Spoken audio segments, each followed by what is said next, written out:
action or go to our on-demand service and relive your favorite moments.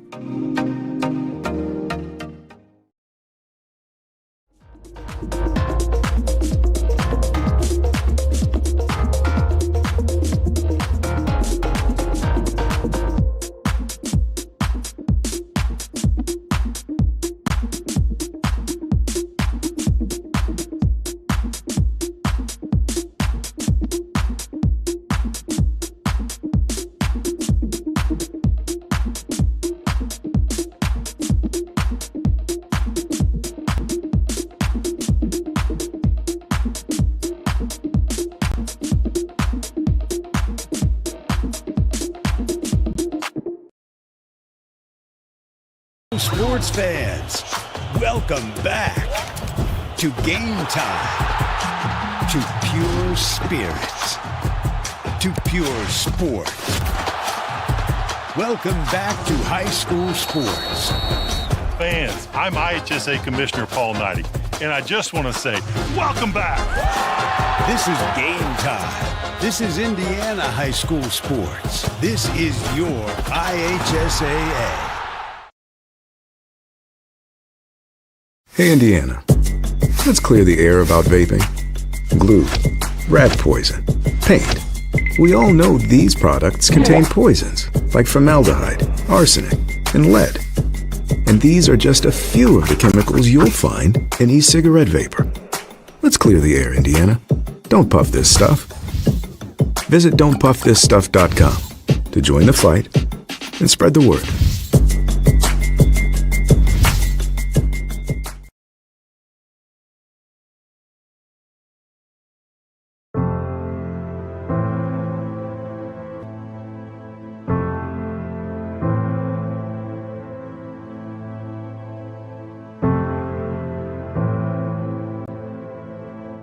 Calling officials cheaters or corrupt, it's not a game. Insulting referees, it's not a game. Threatening officials, it's not a game. Berating young umpires, learning the ropes, it's not a game. Violent language in the stands, it's not a game. Verbal abuse from the sideline, it's not a game.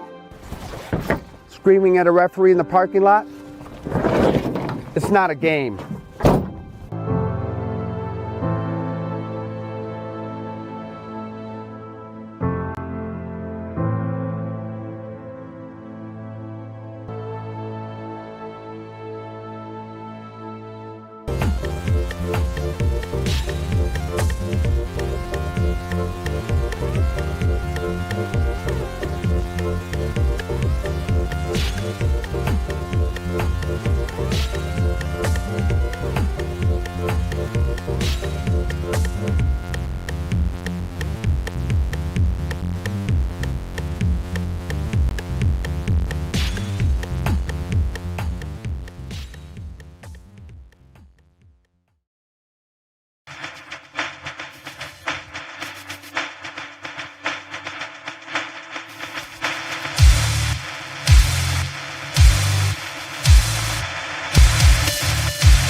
Welcome to Terre Haute, the beautiful Rolls-Holman Institute of Technology, as we get you set for an HCAC clash. The Rolls-Holman Fighting Engineers welcome in the Anderson Ravens for a primetime kick right here on RHIT.TV. Hi, everyone. Cruz Martin alongside my partner, Sam Cinder. Sam, Rolls-Holman is looking to remain in control of their own destiny in the hunt for an HCAC regular season title. One of three teams remaining in their path, the Anderson Ravens. All the pressure's on Rolls-Holman this afternoon to try to keep pace. Yeah, and they come in hot. They're winners of 4 straight. Last Saturday, they beat Earlham 3-0 and 5-0 before that against Franklin. So they're really scoring, and that's the thing with Rolls-Holman is they don't score very much. Just 18 goals on the season, with 8 of them coming in their last 2 matches. So they're going to have to keep the offensive firepower against the Ravens of Anderson today. Speaking of the Anderson Ravens, we will talk about them first in our pregame. They've won 3 of the last 4. They won back-to-back games coming into today. Their lone loss during that stretch to Transylvania. They're a streaky team. They began the season 3-0-2. They proceeded to lose their next 5 games. They gave up multiple goals in each loss. They might be starting to find their footing, though, over the last couple of games. Yeah, and, similar to the Fighting Engineers, over their past 2, they've scored 8 as well. So they're coming in with some offensive heat. And for them, the thing with Rose-Hulman is they're so strong defensively. Just 18 goals allowed. When you think about that, that's kind of crazy. 18 scored, 18 allowed, and yet they're still undefeated in conference play. But for Anderson, they have to really penetrate against the Rose-Hulman defense, find a way, just get a shot off and get in there. And Anderson's defense is going to have a big day as well. They'll have their hands full with that back line, especially Kira Hicks at 6'2", one of the best players on this Rose-Hulman roster. And it's going to be imperative to have a quality start defensively, especially against Rose-Hulman. Yeah, and with Hicks, 6 goals on the season, 13 points. That both leads the Fighting Engineers, second all-team the past 2 seasons, so quite a player for Rose-Hulman. There's a couple of players to watch tonight for Anderson. Emily Willis leads Anderson in goal shots and shots on goal. Hannah Thompson will be her running mate alongside her. She leads Anderson in assists. She's also tied for second place on the team with shots and third in shots on target. And, of course, the goalkeeper, Adrian Wires, nearly 80% save percentage. She'll be huge tonight in the tough matchup against Kira Hicks, Kira Hicks, who we'll talk about here in a minute. The head coach of Anderson, Jennifer Myrie, in her 14th season, 89, 112, and 29 all-time record with the Ravens. Let's move on to talk about Rose-Hulman now. They're riding a 4-game winning streak, a 6-game unbeaten streak at that, dating back to the end of September. They coincided with the beginning of conference play, their lone draw to Transylvania. They're coming off the weakest portion of their schedule, probably throughout the entire year, not just their conference schedule. They outshot their opponents, Sam, in the last 3 games, 64-6, and outscored their opponents 11-1. This has been a dominant stretch over the last couple of games. And you can look at that and talk about their offense, the number of shots. You said 64, but really I think of that as their defense. They're not giving up shots. And when you're not giving up shots, you're not going to give up goals. And that's how Rose-Hulman plays. That's the identity of their team. And so you look at that, you say, well, they're not going to get beat, and they're not going to give up goals. You play a tough one, though. After Anderson, they're going to have their toughest matchup against Mount St. Joseph, who also comes in undefeated. Yeah, we were just about to bring that up. They have their sights set on that matchup this Saturday, but they can't overlook Anderson, especially in a situation like this where you might look ahead a little bit too far. You could find yourself in a trap game. Yeah, you can't. And Anderson, they're sneaky. They're not a bad team. They come in here 6-2, 3-3 in conference. So they're not bad. They're right in the middle there, and they're in contention for a playoff spot. So you have to take them seriously and go out, play your game. Don't try to do anything that's not your identity. Couple of players to watch tonight. Kira Hicks, we already mentioned her. She leads Rose-Hulman in goals, shots, and shots on goal on the year. A big 6'2" presence up front, I should say, for Rose-Hulman. Lauren Marquardt leads Rose-Hulman in assists. She has been instrumental to Rose-Hulman's success in scoring so far this year. Lily Dore will be in goal. She's the go-to goalkeeper for Rose-Hulman. The head coach, Amy Hellewell, 16th season, career record of 146, 109, and 26. This is the 27th all-time meeting between these teams. Rose-Hulman leads the all-time series 22-1-3. Their lone win for Anderson came back in the 2018 season. That was a 1-0 win for the Ravens over the Fighting Engineers. We'll take a quick look at the HCAC standings real quick, Sam. And obviously what stands out, Rose-Hulman tied for first place with Mount St. Joseph's. Anderson right in the middle of the pack with 9 points. Again, Rose-Hulman controls their own destiny tonight. That's the big takeaway. They do. And, we said not to look ahead, but once you get by this, then you have the real test against Mount St. Joseph. The winner of that game will be the team that comes out of the Heartland Conference. But so Anderson, they're right in the middle there. Hanover's a good team. Transylvania, they drew against them. So, it's a tough conference, and they're right at the top. They're playing well. We are just about a minute and a half away from first kick. We'll have the national anthem and the starting lineups, and then we'll have the first kick from Terre Haute right after this. Ravens, Engineers coming up next on RHIT.TV. At first, me and my mom were struggling. I was trying to pay the bills and trying to take care of my mom at the same time. When I first heard that I can get paid for taking care of my mom, I was kind of skeptical because I had been doing it for so many years without pay. That's when I reached out to Passion to Care. I read all the reviews and I saw that they were #1 in the field. Passion to Care has really, really changed my life. Right now, I take care of my mom 24/7 thanks to Passion to Care. Welcome back to RHIT.TV. Cruz Martin alongside my partner Sam Cinder. Sam, we're about a minute away from the starting lineups in the national anthem. I'll ask you real quick your final thoughts first for Anderson. Well, for Anderson, I think the key is getting through the midfielders, getting to the back line, getting as many shots as you can possibly get off, and hoping one of them, just one, finds the back of the net, get a good shot on goal. Their shots on goal percentage is pretty high, so if they can get a couple shots, maybe they stand a chance. Now I'll ask you the same for Rose-Hulman. And Rose-Hulman, it's their identity. Play good defense. Don't let Anderson get shots off. It's kind of the opposite. And, they'll get opportunities, capitalize on those when you get them. Rose-Hulman has the opportunity to improve to 6-0-1 in conference play this afternoon. They'll try to keep pace with Mount St. Joseph, who they'll have a matchup with this upcoming Saturday. Before that, though, they'll have to take care of the Anderson Ravens. You'll see that matchup coming up next on RHIT.TV.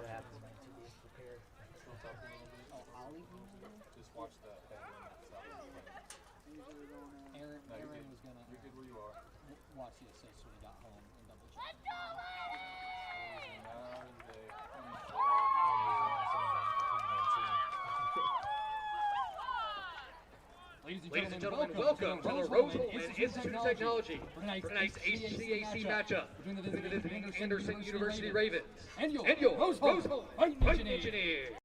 We encourage you to subscribe to our YouTube channel, IndianaSRN.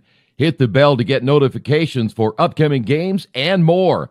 Watch as many games as you want, as many times as you want. A good engineer, a good mathematician, a good scientist can identify problems. But in order to be a great scientist or engineer, you've got to have curiosity and you've got to have creativity, and that's what's going to set you apart. You can't teach curiosity. You just need to encourage your students to be curious. Curious in anything that they do. Curious so that it brings out the innovations, the new ideas. 575 of them from 40 states and 19 countries, with a record-breaking number of applications. Did you forget about Rose's outstanding class of 2023 and how 99% of the graduates have landed a position in their dream fields, graduate school, or the military? The renovations to Munch Hall are finally complete, so I'm sure he'll have plenty to eat at the updated Munch Cafe by the new Living Mall. We just broke ground on a new residence hall that will be ready for fall 2025. We celebrated a record-breaking homecoming with more than 2,000 alumni, students, and friends commemorating the 100th anniversary of the bonfire with our first ever drone show. We also welcomed 267 employers for our fall career fair. And perhaps the greatest gift of all, the Wall Street Journal named us to one of the top 20 best colleges in America, and U.S. News & World Report named us the #1 undergraduate engineering college. You can be a little old for a lot of things, but you're never too old or too far away for Rose-Hulman. 2023 was a year of adventurous journeys, of coming together, of growth. No matter how far away you roam this holiday season, you will never be truly alone as long as Rose is your home. We encourage you to follow us on Twitter at IndianaSRN. Find upcoming games, video highlights, and much more. Follow us now at IndianaSRN. Welcome back to Rose-Hulman as the Fighting Engineers prepare to take on the Anderson Ravens in a game that has huge implications on the HCAC standings going forward. We'll remind you of the scenario that Rose-Hulman finds themselves in right now. They are tied with Mount St. Joseph at 16 points apiece in the conference. And in order for the Fighting Engineers to remain in the hunt for an HCAC championship game, they'll have to more than likely win out. They have a matchup coming up with Mount St. Joseph this weekend. But again, they control their own destiny, and that continues tonight. If they can pick up a win against Anderson, they will find themselves in prime position to take control if they can find a way to get a win over Mount St. Joseph this upcoming Saturday. The standings exactly look like this. Mount St. Joseph and Rose-Hulman tied at 16 points apiece. Transylvania trailing shortly behind with 14. Hanover behind them at 12. Franklin Anderson both tied with 9 points. Earlham picking up the rear along with Bluffton with 5 and 4 points respectively. And Berea and Manchester with 1 and no points respectively as well. Those are the 10 teams in the HCAC standings and exactly where they lie. Sam, we're approaching first kick in what has turned out to be a gorgeous night here in West Central Indiana. Yeah, and you say gorgeous night, and it really is a gorgeous night. We take a weather class, and we know about what a gorgeous night is. The clear air, the upper level divergence, lower level convergence, that all contributes. And tonight we're in for a good night, not only weather-wise, but with a good matchup with Rose-Hulman and with Anderson. And we previewed it at length. The defense Rose-Hulman has to stay strong, and Anderson, if they want to have a chance, they're going to have to break through, get a shot off, get one on goal, and hope it goes in. Find your way, just battle. It's going to be really more about the grit for Anderson and more about playing to their strengths if you're Rose-Hulman. Well, you learned a lot about tonight, about this matchup right here in front of us. You also learned a little bit about weather, thanks to Cody Kirkpatrick back at Indiana University for teaching us that. The weather conditions specifically tonight, 61 degrees here for first kick. And the temperature should dip down into the mid-50s by the time the game ends. Again, barely a cloud visible in the sky as the sun is set below the horizon. And again, what has just been a beautiful fall night. The foliage is all changing colors, and again, you really can't ask for a better scene, I should say, for some Division III soccer. The Anderson Ravens have taken the field, and Rose-Hulman has just broken the huddle as we set out to center field for the first kick of this afternoon's game. Again, Rose-Hulman will be wearing their home uniforms, the gray with the black numbers and the red shorts. Anderson in their road blacks with the orange numerals. Our goalkeeper matchup today, first for Anderson, Adrian Wires will be in goal. She'll wear number 1 in the orange kit. As for Rose-Hulman, wearing the beige-colored kit with a 00, Lily Dore. Big-time game coming up right here. Again, Rose-Hulman has the opportunity to control their own destiny in the HCAC standings. They are potentially 90 minutes away from setting themselves up with a date with the team that they are tied with currently at the top of those standings in Mount St. Joseph's. Again, that's coming up on Saturday. Sam, you'll be at that game. You'll be on the call. That should be a fun one if things play out the way we think they will. But, again, Anderson might have other thoughts. Anderson certainly, and two of the supreme teams, Mount St. Joseph and Rose-Hulman, different identities, an offensive team and a defensive team. As we're underway, Rose-Hulman will start off with the ball. Had a dominant performance this past week against the Earlham Quakers in a game in which they outshot the Quakers 21-3 over the course of that matchup. 10 shots on frame compared to just 2. They won that game 3-0. Wires kicks that one away for Anderson out near midfield. And the Ravens end up picking up possession. Nice leave off to the far side. On the run, Rebecca Fannin slides one over the middle. Is able to find Casey, who has it kicked up into the air, going towards the far corner. Rose-Hulman trying to control it. It'll bounce over the end line. And it'll be a throw-in for the Engineers. And these are spots where Anderson can really apply pressure and try to get a crucial turnover in the attacking third, much like they almost did. Ball kicked away. Up for grabs. Rose-Hulman trying to control it. Anderson trying to do the same. And eventually the Engineers end up with it. Right there at center field, Katie Choi plays it over to the near side. Lauren Marquardt, one of the players we highlighted in our pregame, leads Rose-Hulman in assists this year. She'll play it across the middle. Ball's in the 18, I should say down at the 6, and Choi trying to put a shot towards the bar. And it was deflected out of play. Looks like it's going to be a corner kick, though. And that's how the Fighting Engineers have to play. With Marquardt is really the point guard, if you will. She's the distributor, 4 assists, and she tried to cross it in there to Choi. Got a corner out of it. Marquardt will go quickly. Allie Smith with it. Smith with the left foot. It ricochets off a defender. She'll try to cross it back in there, headed away by the Ravens again.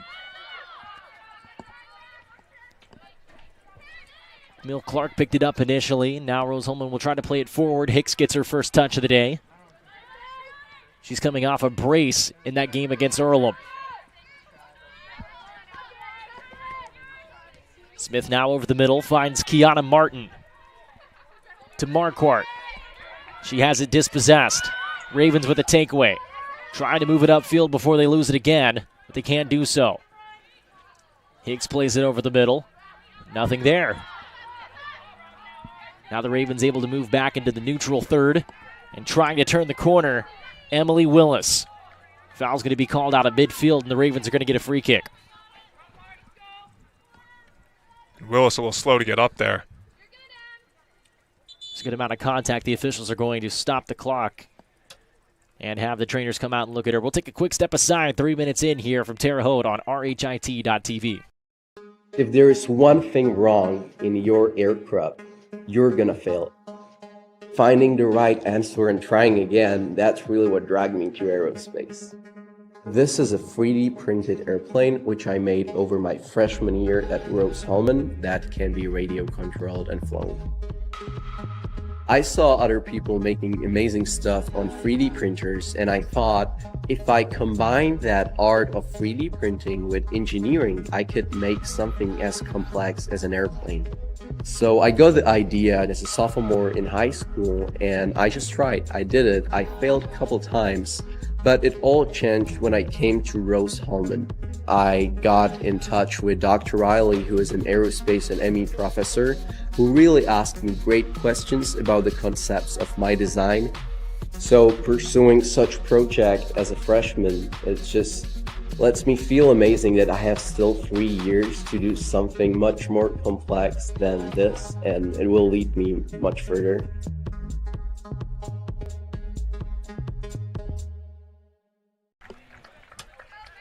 Welcome back to Rose Holman here on RHIT.TV. We are only 2 minutes and 7 seconds, I should say, into this afternoon's contest between Anderson and Rose Holman, and already a big blow for the Anderson Ravens, as Emily Willis, the leading goal scorer, shot shooter, and shot on goal shooter for this Anderson Ravens team, went down to the ground, spent a decent amount of time on the ground, seemingly grabbing her shoulder as she walks gingerly back to the bench, and this is not a good sign, although she does have a bit of an awkward smile on her face, which could be a good sign. Yeah, it's probably worst case scenario, you'll say as of now, until we know otherwise. And you mentioned leading goal scorer for Anderson. Even there was trying to make a run, breaking away from the Rose Holman defense. But it's the playmaker on your team. You need that. And if you're missing that 2 minutes into the game, that'll be tough. Well, we'll see how Anderson decides to adjust. They have the ball, at least for the meantime. It's dispossessed. Rose Holman trying to get it, take away. Choi running after it. But the Ravens are able to control it, far side. Fannin tries to play it forward, has it taken away. Now Choi in the midfield. In pursuit, plays it near side. Marquardt. Marquardt has a couple of options. She'll take it to the middle. Will strike one towards the goal, and right there to scoop it up, Adrian Wires, who faces her second shot of the night, her first on target. She scoops that one up. Pretty easy save for Wires, you know. Off balance shot for Marquardt, just wanted to put one up, but, you know, kind of right at the goalkeeper and not with much velocity. Nonetheless, Rose Holman gets a shot up, and again, that's something that they have been extremely successful in doing over the course of the last 3 games, Sam. We highlighted it in the pregame, outscoring, or I should say outshooting their opponents 64-6 over the course of the last 3 matchups. Ball scooped up by the other goalkeeper for Rose Holman, Lily Doré, the senior from Lafayette, Louisiana, getting her first touch of the night. Ball kicked out over towards midfield. Anderson tries to control it on their back line. Coming down with it, Lauren Brown, the senior from Fort Wayne. Started all now 15 matches this year, loses it out of bounds. So Rose Holman will try to flip the field. Choi trying to control it, and she's able to do so. Now she'll try to weave her way back over the middle. Tries to slot a pass through. It was deflected and taken away by Fannin. Kicked out of bounds. Rose Holman will hang on to it. Just about parallel with the top of the 18-yard box. Choi now in the corner. Ball kicked up into the air. Down towards the 6. It was headed away by Foster. Engineers trying to take control, but the Ravens doing a good job of trying to get it out of there. They do so. But the pressure doesn't stop. And that's the thing with Rose-Hulman. Quick slotted pass far side. Engineers looking for an attack. That ball right into the hands of the awaiting Adrian Wires, her second touch of the night. That was not a shot, a cross, that's what it was, but nonetheless, the Ravens take control. And good on Wires to go get that. Sometimes you'll see goalkeepers be a little too passive, and it comes back to hurt. The aggressiveness of Wires saves her there. Out at midfield. Running after it was Jaden Gibson. Now Marquardt with it. Quick burst of speed. Trying to get around Mangino. Was kicked out of bounds. And nicely defended by Mangino, but now it's a couple of times we've seen Marquardt just blaze by Anderson defenders. A lot of speed on the outside. Is one of the reasons why she's so effective in setting up those attempts for players like Kira Hicks, because of that speed and also the ball placement that she has on those crosses. Ravens able to push Rose-Hulman back beyond midfield. Now with it, Allie Smith, the Louisville, Kentucky native. They'll kick it all the way back to Alexis Willauer. A good defensive push right there from Anderson. Over the middle, Choi. Here come the Engineers again. Marquardt in play. We've already seen her showcase her speed so far tonight. There's another example of it right there. Nice read by the Ravens defense as they go down towards the byline. Coming over to apply pressure was Megan Foster. They're going to call it a corner kick.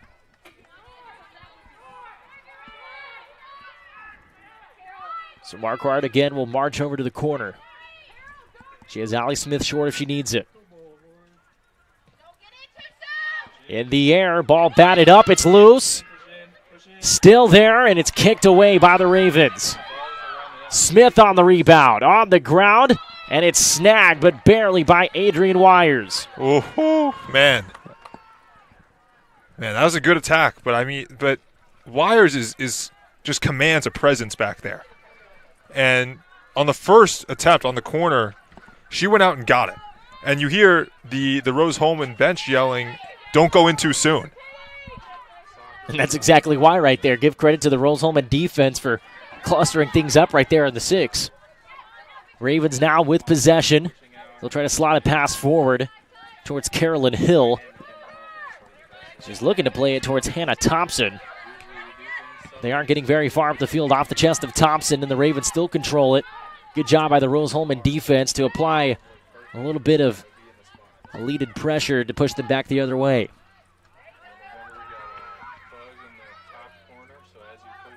Both teams battling for possession right now. This would be a golden opportunity if Kira Hicks could get her hand on the ball, or I guess I should say her foot. She got her head on it right there and had it taken away.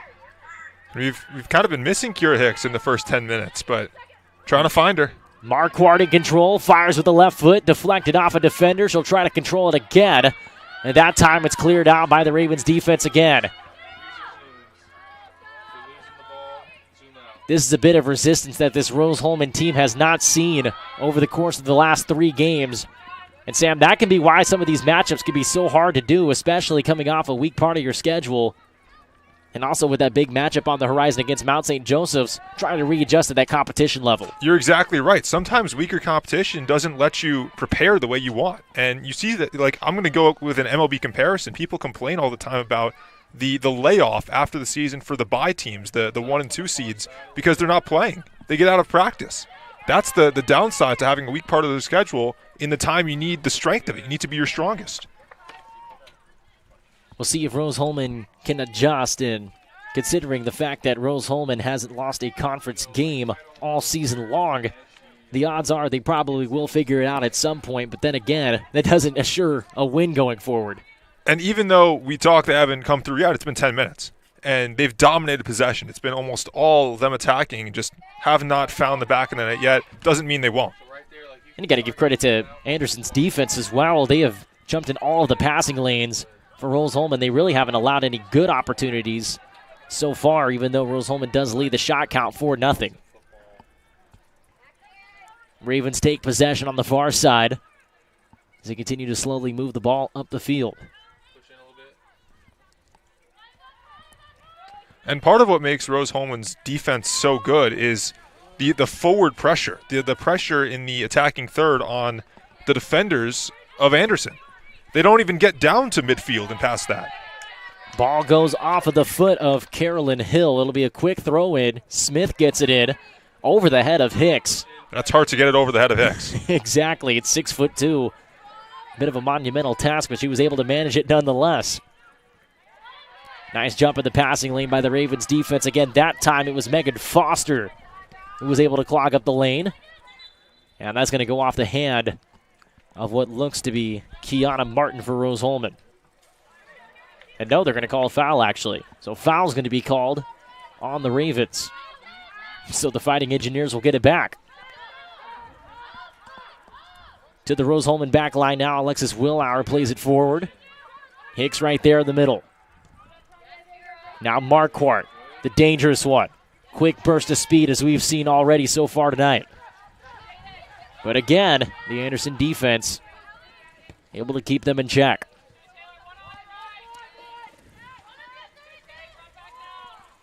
Approaching 11 and a half minutes into this game so far, a 4-0 shot differential in favor of Rose-Hulman. Two of those have been on frame. But so far, Adrian Wires has looked relatively unfazed. She had a little bit of a scare as she went after a corner kick earlier today. But the Ravens defense was able to clog up the 6-yard box to prevent Rose-Hulman from putting in an early goal to begin this game. And, you got to credit Anderson here by pushing. Look how far they've pushed Rose-Hulman back until right now, obviously. Putting on the wheels is Choi. She can't catch up to it. It was wisely kicked out of bounds by Kylie Roberts. It'll be a throw-in for the Engineers. There wasn't a whole lot that Roberts could have done with it. Now Kira Hicks to the middle. Martin now to the far side. Taylor Beatty. And that one sails over the byline out of play for a goal kick. And, I want to focus on something Kira Hicks is doing, which I've noticed a couple times. And she's almost using her body like that of a forward in basketball, boxing out opposing players. So the ball comes in on a throw, and she boxes out and then gets the inner lane to the goal. So really good use of her body there and a understanding of who she is and who her opponents are. And using that 6'2" frame to her advantage. Towards the back line, Rose-Hulman with their backs against the ropes as they were retreating. Ball was kicked out of bounds. It was last touched by Rose-Hulman. The Ravens are going to try to go quick here. Ball's thrown in and kicked away by the Rose-Hulman defense. Camille Clark booting that one the opposite direction. And now right back the other way, Megan Foster. Last touched. They're going to say it was last touched by Anderson. Quick throw in far side, Jaden Gibson.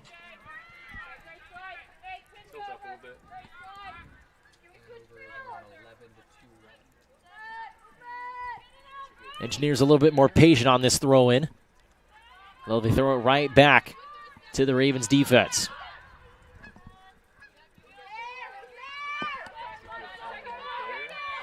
Emily Metzger, who checked in earlier today for Emily Willis, who went out with an apparent injury. We saw her. We don't know the extent of the injury or what the nature of the injury was. She was down for roughly a minute or two. Came off the field seemingly rubbing her right shoulder. And that happened just 3 minutes into this game, and ever since then she has not come back in. Of course, still a lot of game time left to be played, but that would be a concerning factor considering she's the team's leading goal scorer as well as shots and shots on goal recorder on the season. Brown in pursuit, and Beatty right there with her. Threw balls a little bit too far in front of Brown, and so Rose-Hulman will take over. And, Brown, real important player for Anderson with 4 goals and 3 assists. But something I noticed when we were looking at her is she competed in the Special Olympics for bowling. And we were talking about bowling earlier. It's way more complex than what you may think with just the oil on the lanes and stuff like that, which I never even considered. But there's the type of balls that they have, too, the strike ball and the spare ball. so interesting learning about, one, bowling, but two, these athletes, they compete in so many other sports. There are a lot of them multi-sport athletes, so many interesting little nuggets you can find about them. And we were talking about Kira Hicks earlier today. She is one of the stars on the track and field team here in the spring. And when you say star, you mean it literally. Yeah. Second in Rose Holman history on the indoor triple jump and third all-time on the outdoor triple jump. Again, using that 6'2" frame and her athleticism to her advantage. She has the opportunity to not only be one of the best track and field stars in Rose Holman history, but also one of the best all-around athletes in Rose Holman history as well. Certainly. Rose Holman with the ball, Hicks the playthrough. To the far side, Choi. Picked up by Tomalo. Now Hicks can't control it. The Ravens get a takeaway, at least for the meantime. Another ball, Hicks got a head on it. Marquardt in pursuit, and she reaches it in time. Defender in pursuit, hot on her tail. She's able to get it out to Smith. Nice header. Kicks it across the middle, nobody home. Now we'll see if the Ravens can try to initiate a counterattack, but they can't. Rose Holman continuing to apply pressure offensively. Hicks, quick play over the middle. Up top, here's a shot towards the corner of the net, and it's scooped up by Wires as Jaden Gibson, the Brownsburg, Indiana native, putting that one on target. That's a good shot. You know, it's on goal. Just not enough velocity to get it past Wires. She bounced it, and Wires real smooth back there. Plenty of time to make the two-hand save. Ball out now near midfield. Smith picks it up and loses it. Takeaway for the Ravens. With it, Thompson. Thompson looking for a cross over the middle. Ball gets through, and Rose Holman right there to pick it back up. That forces the Ravens back. And Anderson will try to play it back to where it just came from.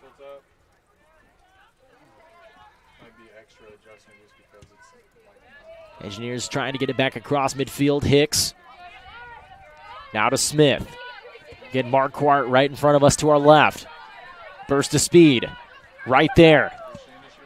Marquardt looking for a cross. Has it. But can't place it in the right area. Ravens get another takeaway. And now they'll try to counter. Off the leg of Camille Clark. A really heads-up play right there from Emily Metzger. You know, I got to say with Marquardt, now 3 times, the tendency has been to go to the outside. That's where she has the speed. And you would think that the Anderson defenders would know this. It's almost, I made a comparison to basketball a couple minutes ago, but it's similar to knowing how a player favors their right over their left. You know, she's going to go outside. Why not box her off that way? Say, you're not going to get around me. And it seems as though that's exactly what Anderson was preparing for coming in, because while Marquardt still has been able to get to the outside with her speed, Anderson's defense has overwhelmingly swarmed her as soon as she tries to make that cross right there to make it more difficult. Mm-hmm. Ball's up in the air on the free kick after a handball by Rose Holman. Ravens still in control of it, at least for the meantime. 50-50 ball now up for grabs. The Ravens still have yet to fire a shot on the game. Again, dating back to the last 4 games now, including tonight, Rose Holman outshooting their opponents now 70 to, I believe, 6 is the margin. Whistle blown, foul called. And you can see pretty clearly why the shots allowed is 6. It's 0 in this game, and it's because Anderson is not even coming close to the goal. That's how strong they are up front with their forwards, with their attacking third pressure. Rose Holman on the free kick. Ravens control. They'll kick it back to Wires in goal. Now she'll boot this one over towards us. Marquardt awaiting it. The Ravens get it back. Swarming defense, though, as they approach the neutral third. Ball still up for grabs. It was lost. Casey had it originally. It's picked up by our teammate Thompson. Now a little back and forth on that back line. Now Clark gets the takeaway, plays it to the far side. And, for Anderson, with Willis out of the game, the playmaker is Thompson. You could point to Lauren Brown, but Thompson's been the one to really come up big defensively on the sideline and gain control of the ball in critical situations. Marquardt has it deflected on her cross. Once again, 2 defenders for the Ravens down there to deflect that one away. Now Marquardt over near the touchline. And a whistle's blown. Ball's going to go to Anderson. Offsides is called.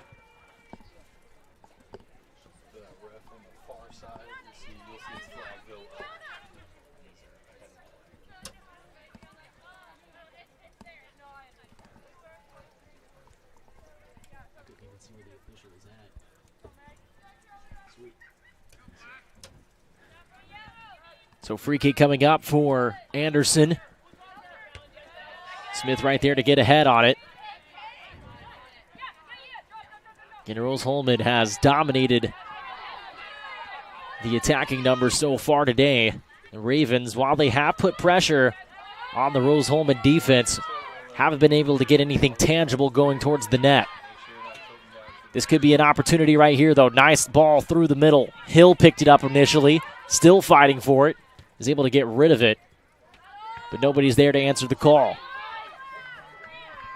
Now Thompson in the middle. And give credit to Rose-Hulman for clogging up all those passing lanes. Now a potential takeaway on the far side. It was last touched by Beatty. So the Ravens will get to take a quick breath before they swiftly throw it back in. Now Rose-Hulman's a team that loves to press up. They love to play the game quickly, but it seems as though Anderson is taking the exact same approach so far tonight. They are, and you got to give Anderson credit for not letting this phase them. They've kind of allowed themselves to play a defensive game today.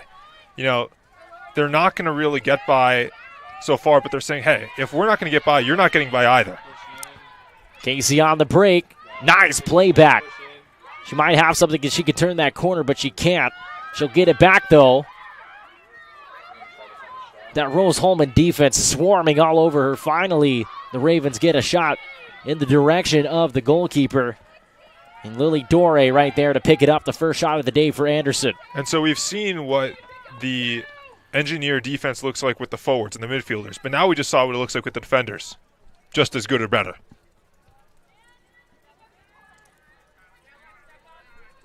Hicks with it. Not forcing any issues so far tonight yet. Marquardt has been causing issues all night long so far.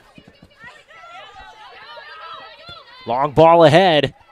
Smith running after it. She's not going to be able to catch up to that one. Going to be a throw-in for the Ravens.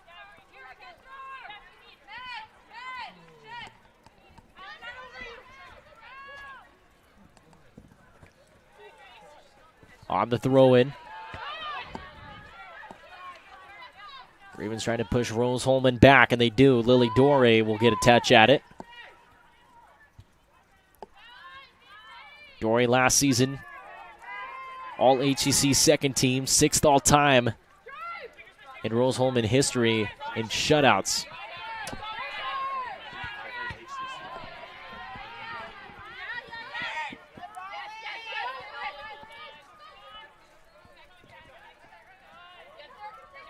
Marquardt has it taken away. Then the Ravens give it right back. Marquardt might get another stab of it if she wants it. Then she'll play it back to Smith.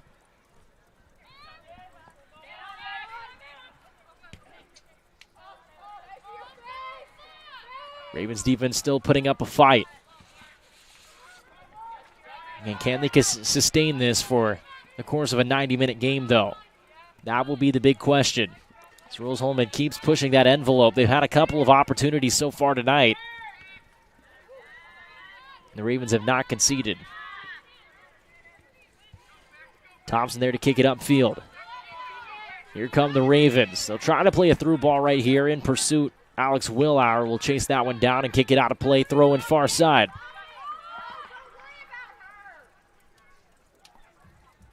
Fannin observing. And throws it right to the Rose-Hulman defense.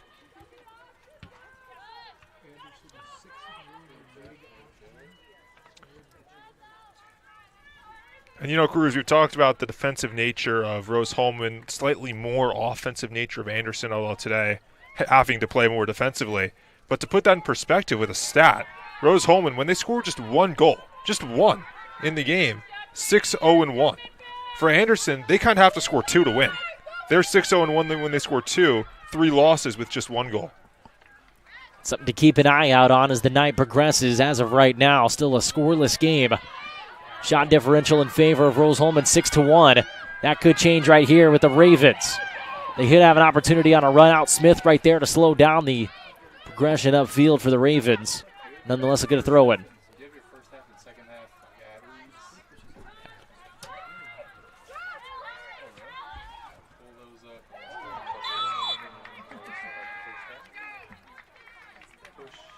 Player goes down for the Ravens.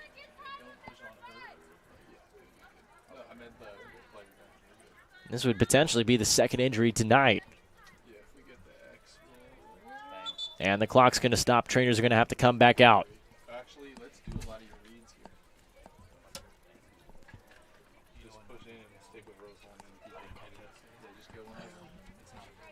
RHIT.TV is brought to you by Reynolds Farm Equipment. Reynolds Farm Equipment is a leading equipment dealer since 1955.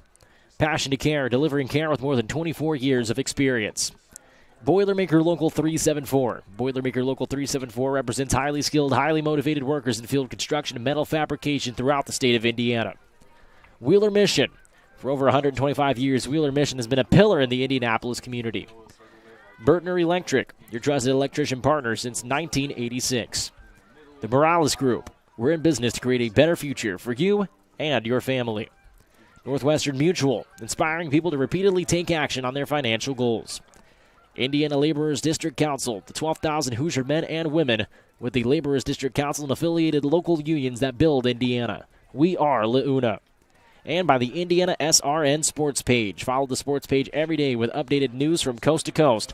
Log on at IndianaSRN.com and click on our tab. Injury timeout here at Rose-Hulman. We'll take another quick step aside here at RHIT.TV. Anxious over algebra? Call Ask Rose, the free science and math homework helpline. It's free world-class tutoring. Just call, chat, email, or screen share. Learn more at AskRose.org. Confused by chemistry?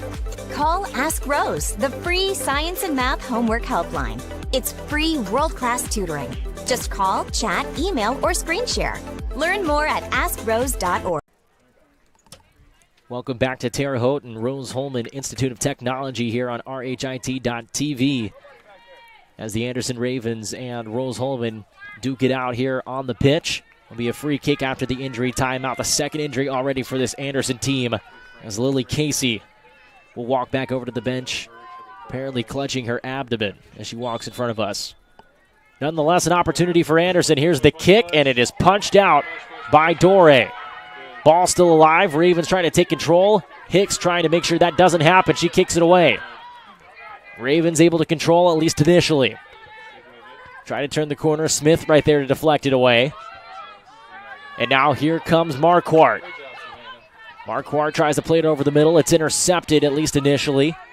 Marquardt will get it right back, however. Approaching the 18.5-minute mark here from Rose-Hulman.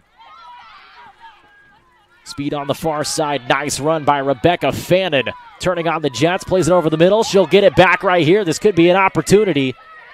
That's beautiful. Now they'll play it back. Long cross over the middle. Ball gets through. Dore waiting for it right there. And she'll roll it out.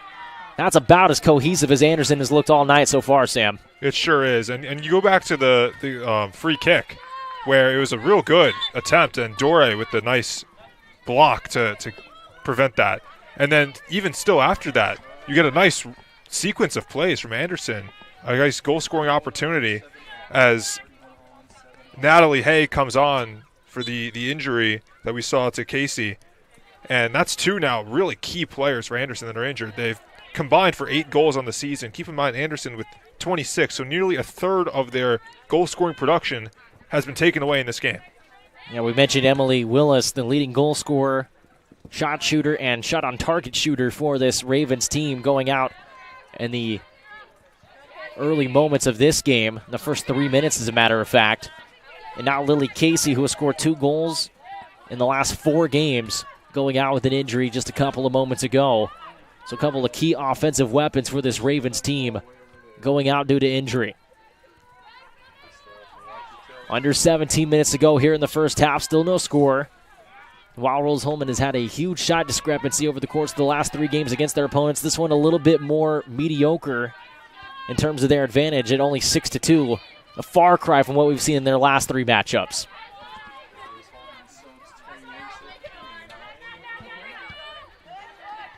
Ravens get a takeaway. Group of subs getting ready to come in for Rose-Hulman at the next opportunity. And that next opportunity will be right now.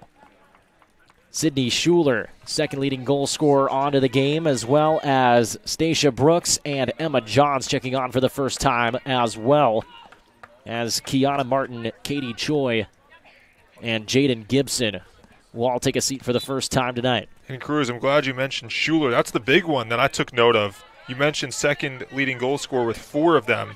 And so with Rose-Hulman needing offensive production, needing a breakthrough, they call on Schuler. Maybe she can do some damage. She's been terrific so far this year. She'll try to pick up the pace for Rose-Hulman, who again has not played a terrible half of soccer, but again, a far cry from what we've seen over the last couple of games. Now, given the opponent has stiffened up a little bit, Anderson obviously no look-over team. And yeah, it has not been a terrible half. They've, for the most part, controlled possession of the ball. They've had a lot of chances to score, but haven't had that one breakthrough. If one of those or 2 of those break through and it's 1-0 or 2-0, we're talking about this in a whole nother way. Alexis Willauer will get things going on the free kick.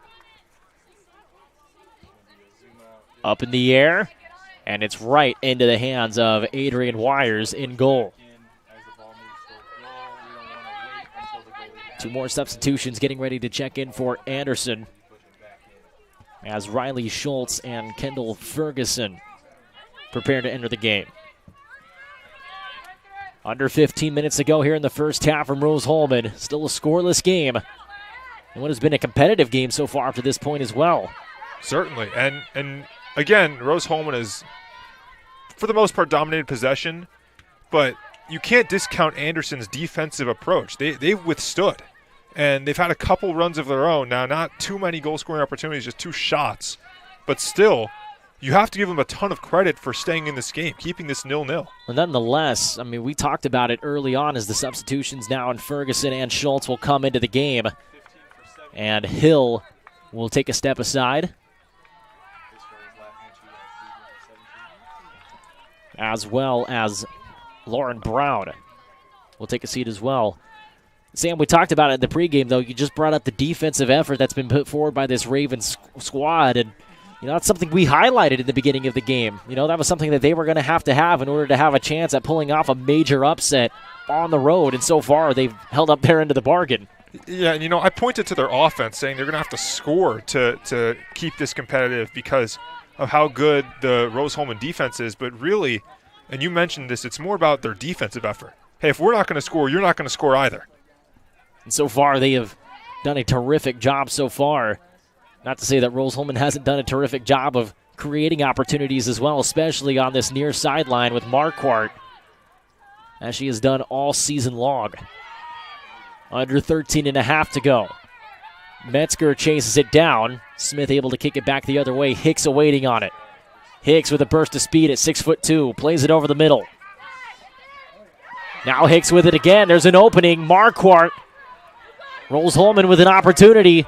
Marquardt fires and nets that one. First goal this season for Lauren Marquardt, her 11th of her career. And Rose-Hulman, with 13 minutes to go here in the first half, strikes first. And it's so fitting. She's been the best player on the pitch today, most athletic, and here we go. I mean, you would like to see the pass be a little more in transition and rhythm for Marquardt, catcher, but she does a fantastic job. Gathers, makes a move to the outside like she's been doing all game, and then fires a strike to the right-hand corner. And we were just bragging about how good this Anderson Ravens defense has been all night long. Again, that's how quickly Rose-Hulman can hurt you. And on that sequence, I think the biggest thing was they're trying to get the takeaway on Kira Hicks. They miss it. Kira Hicks is too strong for that. She maintains possession, delivers a good enough ball to Marquardt, and that's it. And that's just one-on-one, and Marquardt's the player that wins that battle. A little more athletic, makes the move. Now Anderson in a 1-0 hole against the co-leader of the HCAC conference. Metzger breaks to the left. Has some green real estate in front of her. Through ball up in the air. Couple of players in pursuit. Hurst for Anderson is able to come down with it. Metzger controls. Now Hay goes far side. Trying to play it for Ferguson. She couldn't control it. Shot on the ground just to the left of the frame. It'll be a goal kick for Rose-Hulman. And Cruz, you ask how important is it to score first if you're Rose-Hulman? I know you didn't ask, but I'm going to bring it up anyway. They're 5-0-1, so undefeated when they score first. That's how important it is. Because of how good they are defensively, it makes sense. Hey, if we get an early lead, we can rely on our defense to hold it. Marquardt, who had the go-ahead goal just a couple of moments ago, able to get the ball out of harm's way, at least for the meantime. Instead, Johns gives it back up. And now Anderson in control of it, just across midfield. Through ball looking for Metzger. Kicked away. Clark was right there. The Ravens continue to control it as we approach the 11-minute mark.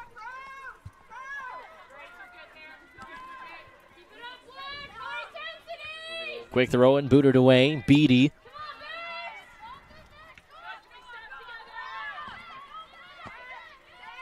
Marquardt, who scored that go-ahead goal.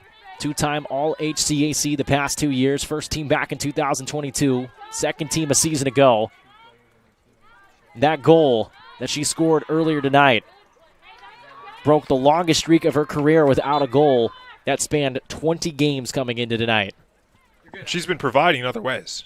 She's been setting up her teammates, but now in a game where her teammates haven't been able to break through, she said, I'm going to do it myself. I'm going to be the one to score and give us a 1-0 lead. We've seen her use her speed to her advantage all night long, and eventually it comes back to haunt Anderson as Kira Hicks takes a seat, presumably for the remainder of the first half. Ravens looking for an equalizer.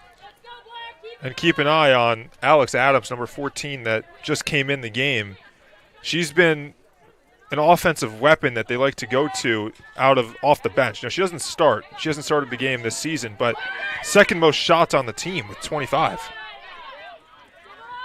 She brings a lot of speed to the table. We talked about Marquardt's speed as there's a takeaway in the middle of the field. Forward for Johns. It was kicked away. Engineers still trying to control it, and they do. Before I mentioned Adams to Johns. Ravens trying to force them back the other way, and they do, at least for the meantime.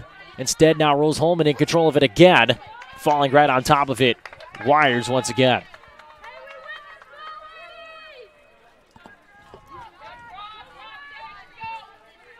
Approaching 9 minutes to go. And a 1-0 lead for Rose-Hulman. Ball over the near touchline right in front of us.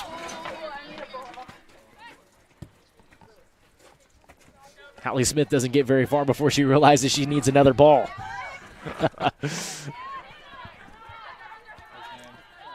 Thompson kicks it back. You know, we talk about the two injured players for Anderson, the first being Willis, who's their main goal scorer, and then we saw Cassie leave a few moments ago. Well, we have our answer on Willis, who is in a cast, we just saw on the sideline. So I will say not going to return.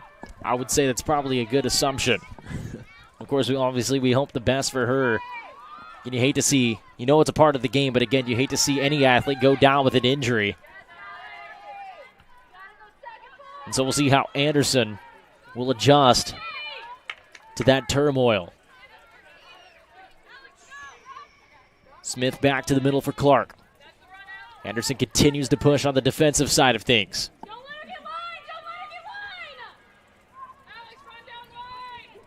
Engineers having trouble controlling it. Johns kicks it out of bounds, and Anderson will take over again on a throw-in. Again, not a great shot discrepancy, especially from the likes of the means that we have seen over the course of the last 3 games or so from Rose-Hulman. Again, coming into tonight, outshot their opponent 64-6 tonight, just 7-3. Nonetheless, the one number that does count is the scoreboard, which reads 1-0 in favor of the Engineers, and that's what matters. And again, all Rose-Hulman needs to do is pick up a win tonight to set up a dream matchup with Mount St. Joseph's this upcoming Saturday in what could potentially be the deciding game of the HCAC regular season championship. Nice move over the middle. Sydney Schuler right there with it. And kicks it away. Anderson's opportunities have been few and far in between, although when they've gotten those opportunities, Sam, they have looked extremely well on offense. Yeah, they've had a couple chances where they got you look at the set piece, the set piece, which they had a good chance at. Tough shot, but good save by Dory. And really, we look at the 3 shots. You had the other one along the far sideline where you had a cross, but it hasn't been much, and they're going to need more. Anderson might get more right here. Out in the open field, Hurst into the box, off the head of Smith. It's still open. Hurst able to run it down outside of the 18 with 6:15 to go. She'll get tripped up, and it's taken away by Rose-Hulman. Fantastic defense from the Engineers on the attack. Anderson still controls. We're seeing just how much they will continue to push right here. Smith trying to get it back, and they do. Schultz was in pursuit. Smith did the same. She kicked it off of Schultz's shin. Now a new substitution in for Rose-Hulman as Natalie Morrow makes her first appearance, and Riley Heasley will step out of the game.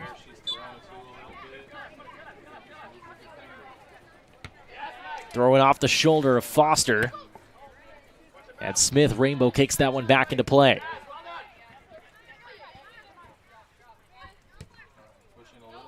Ravens looking to push back the other way. The ball gets through. Ferguson can't chase it down. She kicks it off to the left and out of play. And it seems as though Rose-Hulman had a little bit of a lapse defensively right there, but the Ravens weren't able to capitalize. And that's the chance you need. It's so rare for the Engineers to lapse like that, like you just said, and that's where she has to really control that ball and make a good shot, unable to do it. Especially with a couple of your most dangerous pieces, at least as of late, being out of the game as well. You have to take advantage of every single opportunity you get. While they got the opportunity, they weren't able to get it on frame. Ball out of bounds, Ravens take over again. A bad bounce off to our left as Jennifer Myrie, the head coach, tried to chase that one down. Had to run probably about 20, 25 feet back. Right in front of the team bus over there? That's right. And Rose-Hulman gets the takeaway. But right there to take it back was Megan Foster. Ravens have been much more aggressive offensively, especially after going down in that 1-0 hole. Johns gets it. And now Adams. Adams has some real estate to work with if she could turn the corner, but she couldn't. Smith will do so instead.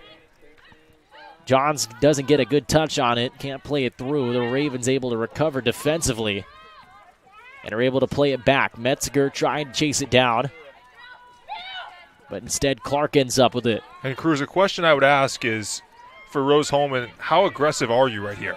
We're looking at just 3:40 to go in this first half. We know they're a defensive team.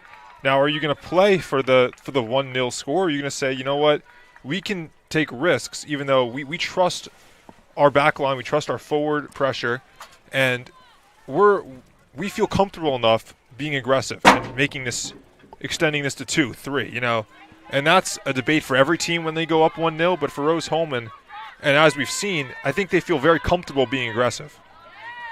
Metzger had it dispossessed out near midfield by Willauer. Now Schuler.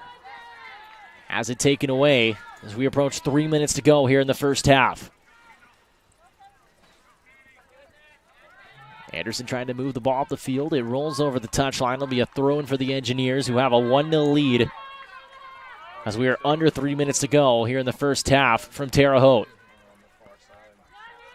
Ball batted away, and Metzger ends up with it. Through ball taken away. That time, Stacia Brooks, the senior from San Jose, California, intercepting that one. And now here's Marquardt. She's been the deciding goal so far in this game. She's met right on the run. It was Mangino who was able to get it taken away. Kicks it back the other way, and it was last touched by Rose Holman. Time ticking for Anderson going into halftime. A goal going into the brink would be massive for this team. Can't even state how big it would be. Looking for a through ball for Hay. They can't get it.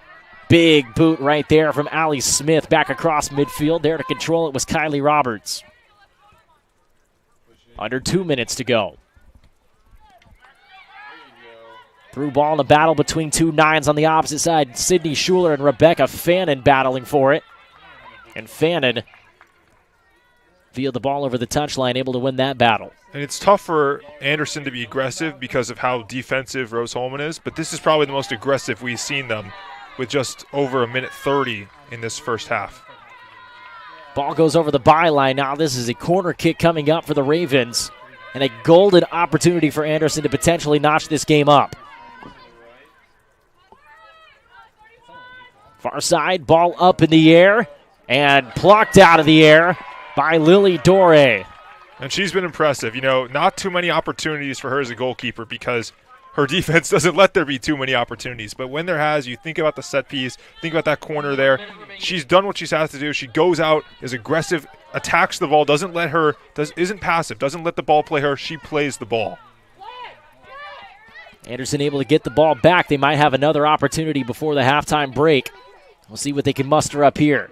Smith intercepts it. And she's in pursuit. She might track this one down. She does so. Rose Holman might have had an opportunity, having it not been for the Ravens defense. Megan Foster right there to kick it back towards the attacking third of Anderson. Rose Holman taking it down to the corner with Clark. Trying to see if they can kick it off the shin of Metzinger. Said Metzger will get it back. Trying to go for a header. They couldn't get it. Ball kicked back up into the air by Beatty as we hit 10 seconds. Down to 8. One more opportunity for Anderson if they can get it. And it doesn't seem as though they will. One final kick up into the air. The horn sounds. And we head to halftime with Rose Holman on top of Anderson 1-0 after 45 minutes of play. Sam, give me your thoughts on that first half and what was an unorthodox first half, to say the least. Well, my first thought is, what a halftime horn. I love that. That was awesome. The siren. That was awesome. The little cartoonish. But, I mean, this has been a really well-played half by both sides, if we're being honest. But Rose Holman in particular, they capitalized late. You know, that was the thing early on. They had a few shots, some opportunities, dominated time of possession, but didn't get the score. And that's how you can credit Anderson. You could say they really played well defensively to keep themselves in it. But then finally, you see Marquardt break through, who had been so impressive, streaking along the near sideline early. And she says, I'm going to do it myself. She scores, puts Rose Holman up 1-0. And that's all you have, really. We've reached halftime 1-0 in favor of Rose Holman over Anderson. We'll take a quick step aside, return on the other side of this break on RHIT.TV. Rose Rocketry was founded to put Rose Holman on the map for places to go if you're interested in aerospace. Rocketry is a club and a team for anyone interested in any aspect of hobby rocketry, aerospace as a career, or space in general. Rose Rocketry has several different pillars that we try to pursue for all of our members, one of them being the NASA USLI competition. The NASA University Student Launch Initiative is for college students and universities to get experience with high-power rocketry, get experience in creating proposals for NASA. They put us through the same rigorous process as they would all of their contractors. We write proposals, critical design reviews, we write flight readiness reviews, and then we can go and present all of our learnings to the NASA board and they can ask us questions. And having that kind of hands-on experience where you can point to it and say, hey, I want to work at your company. This is what I've done to show that I'm valuable to your company. I've built rockets before. I've written proposals for NASA before. Another part of Rose Rocketry is the research aspect. Because Rose Rocketry's goal is to help students pursue aerospace as a career, we want to try to encourage people in whatever field, in whatever subset of rocketry they are interested in. For example, we have a bunch of students working on what's called Rose Propulsion Laboratory, and we are able to provide them funding, even mentorship. Another aspect would be electric ion propulsion. We have a couple students who are really interested in in-space propulsion specifically. And then there's also SmallSat. Rose SmallSat has the goal of launching a nanosatellite, which is around this big, into orbit within the next 3 to 5 years. And this is a really ambitious project, and it wouldn't be possible without the support of Rose Rocketry. My favorite thing about Rose Rocketry is how open we are. A lot of our people that are the most active are freshmen. And that's fantastic, because now these people are learning hands-on engineering skills before they even learn what engineering is. It's sort of given me a preview of all the engineering that is to come, and it's sort of put me on the fast track of learning mechanical engineering. Failure modes, effects, and analysis, that's not something you really learn as a freshman in your academics, but learning it in Rose Rocketry means I can apply those concepts to my current classes, which really helps me excel academically and prepares me for future classes. One of the goals I have after graduation is to be part of the aerospace industry. Rose Rocketry has helped me prepare for that goal in learning the design process of the aerospace industry and learning the documentation requirements.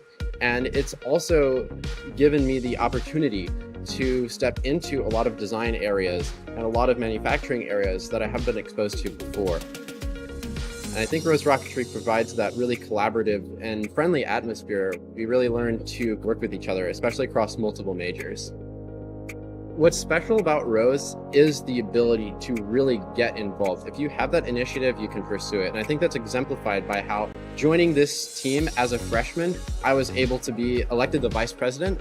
I was able to make a real difference on the team. That experience is something that you really may not find at other universities.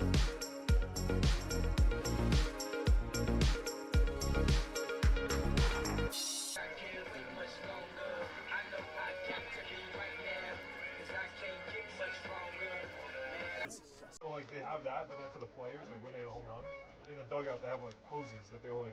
Oh, that's okay. That's cool. I kind of like that. Reds just have a Viking helmet that's retired this year, so they don't even have that anymore. Cubs just have, you know.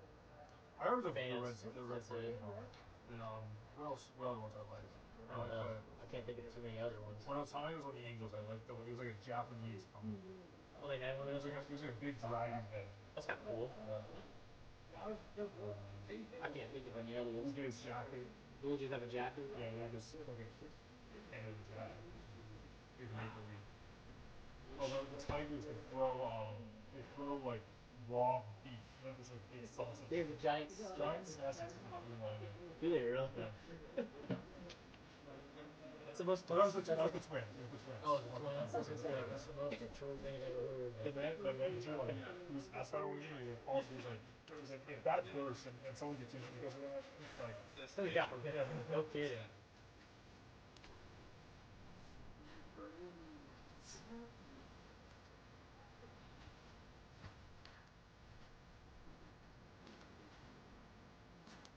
It was a bicycle.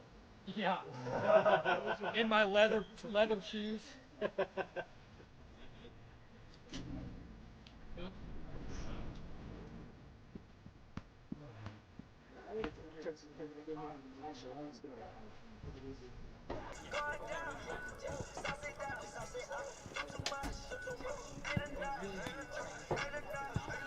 Hey, do you want to do ad reads again too? Okay. An active athlete looking for enhanced performance, comfort, and recovery? Then Skins is the perfect choice for you. Our revolutionary sports compression product provides better oxygen flow in your muscles, helps reduce fatigue and pain from intense physical activity, allowing athletes to push their boundaries and perform better. Skins helps keep everything, including you, on track. So don't wait any longer. Get your Skins now and experience unbeatable performance. Take your game to the next level with Skins. They say nice guys don't finish first. So maybe it's time to reconsider what it means to be first. It's about being your best, but knowing you could be even better. It's being present, but respectful of history. You sure you want to make that move? It's donating something more valuable than money. It's believing in yourself and something bigger. It's coming from different families, but treating each other like brothers. It's not just being a man, it's being a Mason.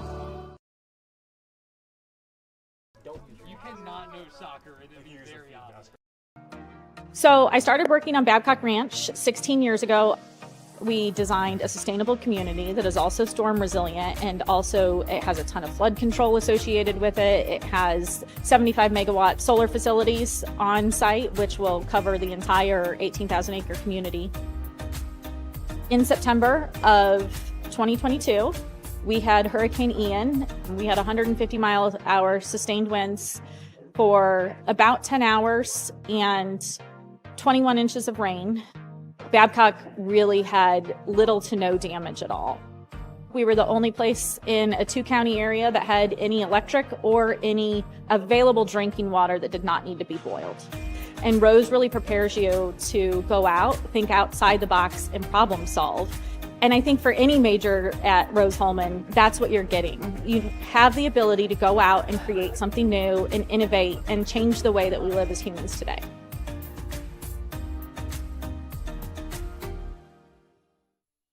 I don't utilize my words enough.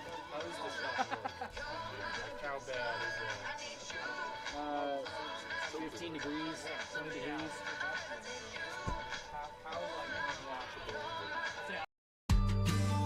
So my goal is to get involved in space industry and learn about what lies beyond the Earth's horizon. I came across Rose Rocketry. I saw, hey, they're doing some really cool stuff. They're building rockets. I really grew a lot being as part of the team. Last year, through Rose Rocketry, I was able to attend SED's Space Vision 2022, which was a student conference for people who want to get involved in space.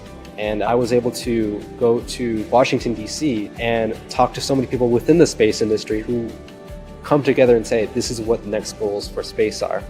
Being at Rose, I was able to hone my engineering skills to push myself to get involved in the field further and learn about all these different opportunities.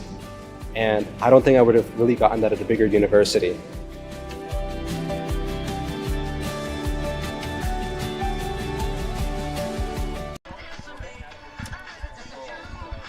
RHIT.TV is brought to you by Reynolds Farm Equipment, Passion to Care, Boilermaker Local.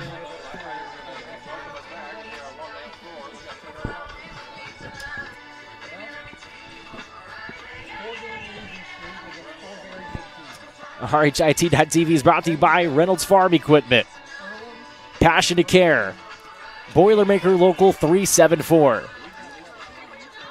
Wheeler Mission, Burtner Electric, the Morales Group, Northwestern Mutual, Indiana Laborers District Council, and by the IndianaSRN Sports Page. Welcome back to Rose-Hulman, everybody. A 1-0 lead for the Fighting Engineers over the Anderson Ravens. Cruz Martin alongside Sam Cinder as we return just ahead of the second half of action. First, let's take a look at these halftime statistics. And so far, it's been relatively well balanced. There's not a big shot discrepancy, Sam. 7-4 in favor of Rose-Hulman. But again, Rose-Hulman got the majority of opportunities nonetheless in the first half, and they also capitalized. Yeah, the big shot, which came from Lauren Marquardt. And it was really a good crossover from Kira Hicks, and then it was Marquardt one-on-one.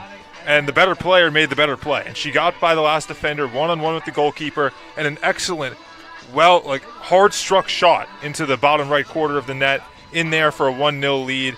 And that's helped because of Rose-Hulman's defense. They've played exceptional. They don't allow many shots. Yeah, we have the 4 from Anderson, but it's rare that they even got past midfield, let alone into the attacking third, or the defensive third, rather, of the Rose-Hulman side. And then when they had shots, it was all Lily Dory, who was excellent. Really held her own between the posts. Dory has recorded 1 save. How about the day Adrian Wires has? Even though she did give up the 1 goal, she has 4 saves. And more impressively, look again at Lauren Marquardt's stat line in the first half. 3 shots, 2 of those on frame. Of course, the goal. That's snapping the longest scoreless streak, at least in terms of goals, in her career at 20 games. That's got to be a big weight off of her shoulders. And I don't think she thinks of it as a huge deal. You know, I know it's big to score, but she's been contributing, like we said, in other ways. She has the 4 assists. She's found her teammates, and her team has played well. They're undefeated in conference play. So in her perspective, I'd love to create on my own, get goals, score, but if I'm creating for my opponent, for my teammates rather, and we're winning that way, that's good. And I also have the ability to score on my own, which she showcased today, an all-around player, and her doing that is what's allowed Rose Holman to play as well as they have in conference play. You mentioned those 4 assists. That is the team leading 4 assist stat for Lauren Marquardt, and of course the first goal of the season for Marquardt as well. Looking up and down the line, a couple more stats to point out. Every single shot, for the exception of 1, I should say 2 so far tonight, have been on frame. The only 2 coming from Taylor Beatty and Lauren Marquardt's 1 shot that was not on frame. 5 of the 7 shots that have been taken so far by Rose Holman have been on frame. They've all been quality looks. Because they've been somewhat selective about their looks, and they've really produced good opportunities, working along this near sideline, crossing it in at times, working through the middle with Kira Hicks, and the goal was when Kira Hicks set up Marquardt. So they're kind of using 2 inverses, from the outside in and from the inside out. And when they went opposing to what they've done for the majority of the first half, which was outside in, they may have tricked or found a way to elude the Anderson defense. They weren't expecting it, I should say, and that's how they scored. Well, 45 minutes will separate us from the conclusion of this one. Rose Holman with a 1-0 lead. Anderson will be playing from behind. They'll start out with the ball. And they'll try to find an even score before the end of this game. They'll try to find the tying goal, I should say, as we're underway in the second half. Both these teams fresh off that 15-minute halftime break. The energy will be back out here, but the temperature has dipped down into the 50s now. We both took note of that, and so did our director and producer tonight, Chuck Levine, off to our right. He busted the coat out as soon as he could, and I'm starting to wish I would have brought one with me. That's a big, thick coat. I really like it. Well, I might have to ask if I can have a turn with that here before long. Some yellow inseam inlining. Whatever it is, I need to figure out where to get one of those. But none of these players, unfortunately, are going to be able to wear a coat out here. This is a vintage Tommy Hill. What is it? Tommy Hill figure. You don't know about Tommy Hill figure? I don't. Anderson on the attack as we begin this second half of play. Across the middle, ball seeps through. Ravens with an opportunity, and it's scooped up. Lily Doré right there to take it away, but the Ravens come out swinging to begin this second half. And that's what I was going to look for as we start this second half. How aggressive is Anderson going to be? And that's their best shot they've had all game. It is. And you know, in the first half, they were quite defensive. They said, and we said this, if Rose Holman's going to play defensive, we're going to be just as defensive. And it worked for the most part until they allowed a goal. Now that they're trailing 1-0, they have to score. And that's what they tried to do. They tried to really jump out and surprise Rose Holman. Almost worked, not quite. Engineers now on a potential attack. Cross towards the middle. It's headed away by the Ravens defense. Trying to chase it down with Stacia Brooks, battled for it, and Kennedy Hurst comes out with it. Hurst able to control. Then a quick kick from Kylie Roberts to move the ball back, I should say, to the neutral third before Rose Holman takes over again. Then a misfire from Emma Johns' left foot out of bounds. Yeah, miscommunication. Tried to find her man down there on the far sideline, but wasn't sure if there was going to be a through ball or not. Ended up miscommunication and Anderson possession. We've seen a couple of lapses so far tonight from Rose Holman, whether it's defensively earlier today with an opportunity that the Ravens nearly capitalized on, or whether it be an opportunity like that, giving up the possession. The Ravens might have just given them up right here. No, they did not. Referee says it was deflected off of Rose-Hulman, and Anderson will continue to control possession, at least for the meantime. And I really like the energy from the Anderson Ravens to start this second half. You know, we're down, but we have fight. We're going to put the pressure on you now for 45 minutes and see what we can do. Take away for Rose-Hulman. Kiana Martin with it. Johns in the middle, through ball. As Brooks tries to chase after it, and Anderson will retrieve it. It's about 3 minutes in. Again, it's important to note that Anderson playing without two of their most impactful offensive players, at least as of late. Emily Willis went out in the first 3 minutes of the first half with an injury. Then Lily Casey went out later on in the first half with what appeared to be an abdominal injury. That ball batted away. Rose-Hulman with it inside the 18, dispossessed and cleared by the Anderson defense.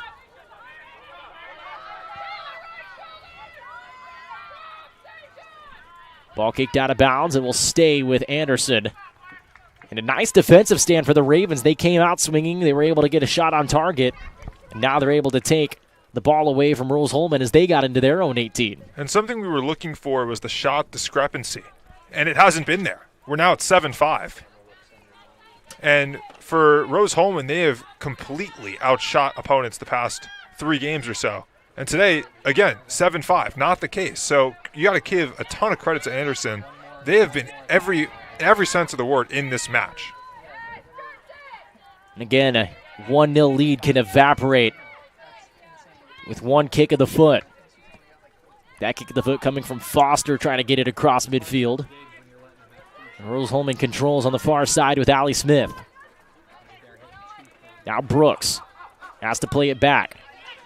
Anderson pressing forward, however, slightly. Now big kick upfield, and the Ravens right there to take that passing lane away. And here comes Adrienne Wires. She controls it in the first half, recorded 4 saves, did give up the lone goal of the game. But again, when Rose-Hulman shoots 5 of their seven shots on target, eventually one of them is going to fall. And she was sharp. You know, we talk about the 1 goal allowed, but for the majority of the first half, commanded it back there, was directing orders, directing traffic, and able to make key saves. Ball's taken away.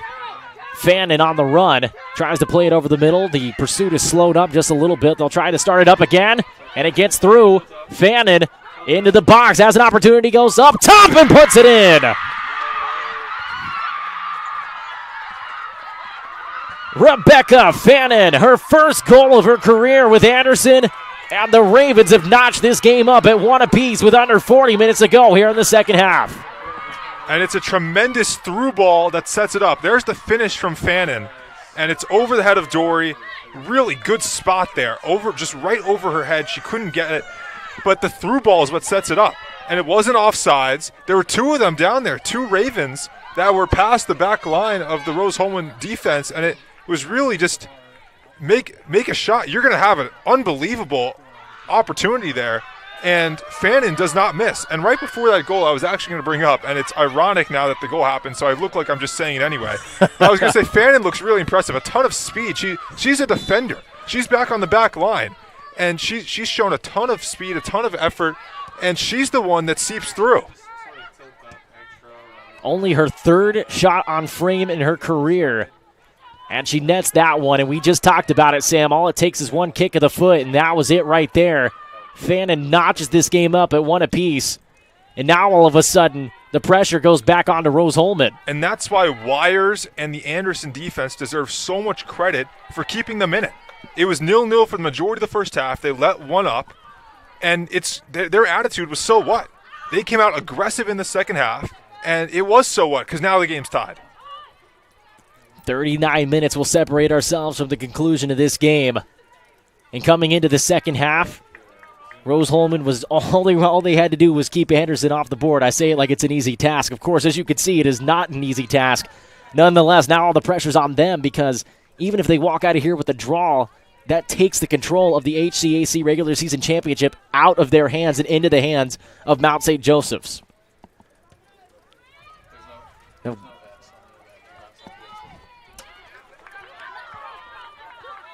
course, that big matchup coming up this Saturday. We'll have it right here on RHIT.TV. And now the big thing is to look at how Rose Holman responds. Exactly. You just give up a goal. This is your toughest matchup in quite a few games. Now you're dealt with some adversity. How do you respond? Look at the attitudes and the effort level from Rose Holman. Well, it's safe to say that if Rose Holman did not have themselves on high alert, they do now. Because Anderson came and they came to play.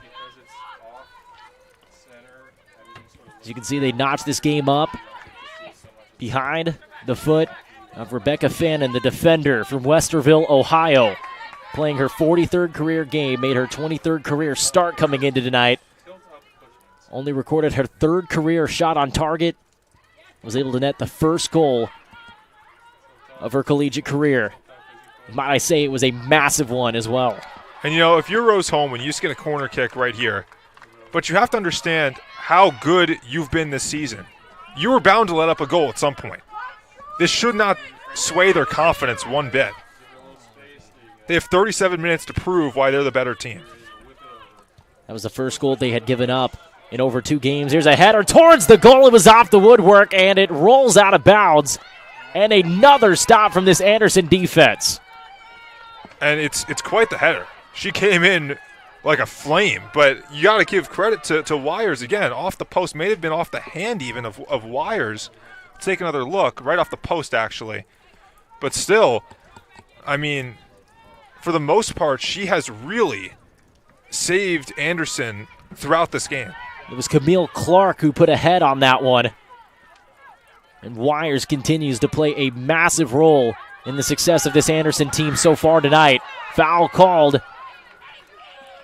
Anderson not happy with the call. Rose Holman will gladly take it. Approaching 36 minutes to go here in the second half. And look at the energy. The momentum has shifted. And it's on the Fighting Engineers to sway it back.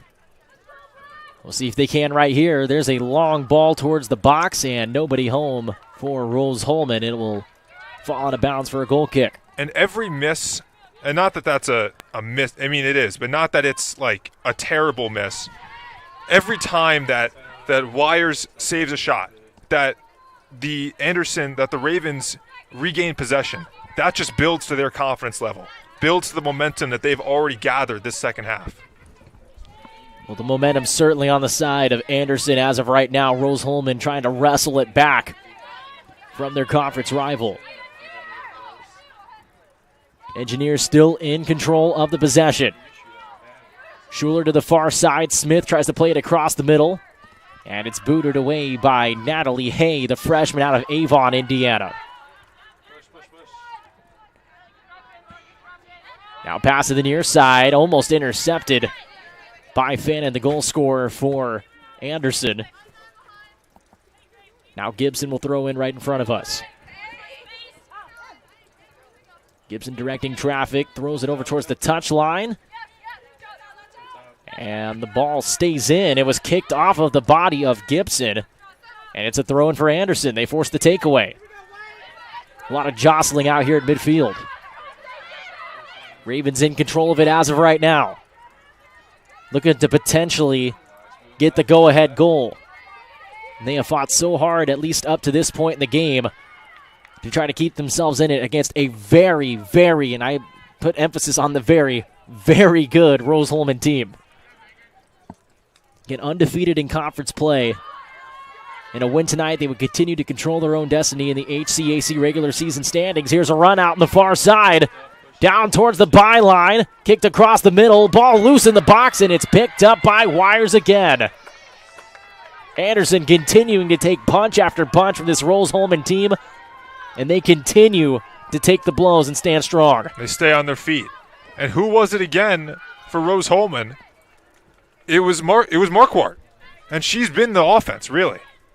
Every opportunity has come through or been by her. Has been either her assisting someone else or her finishing, which is the one goal. And although that's great that she's been as productive as she's been, they need something else. They need something else to draw the attention away from her on the Anderson defensive line. Nice flick of the heel right there from Natalie Hay to deflect the ball off of Kiana Martin's leg. That ball kicked by Willauer out of play. So Rose Holman will take over. Another smart play. And that time, Natalie Hay on the receiving end of it.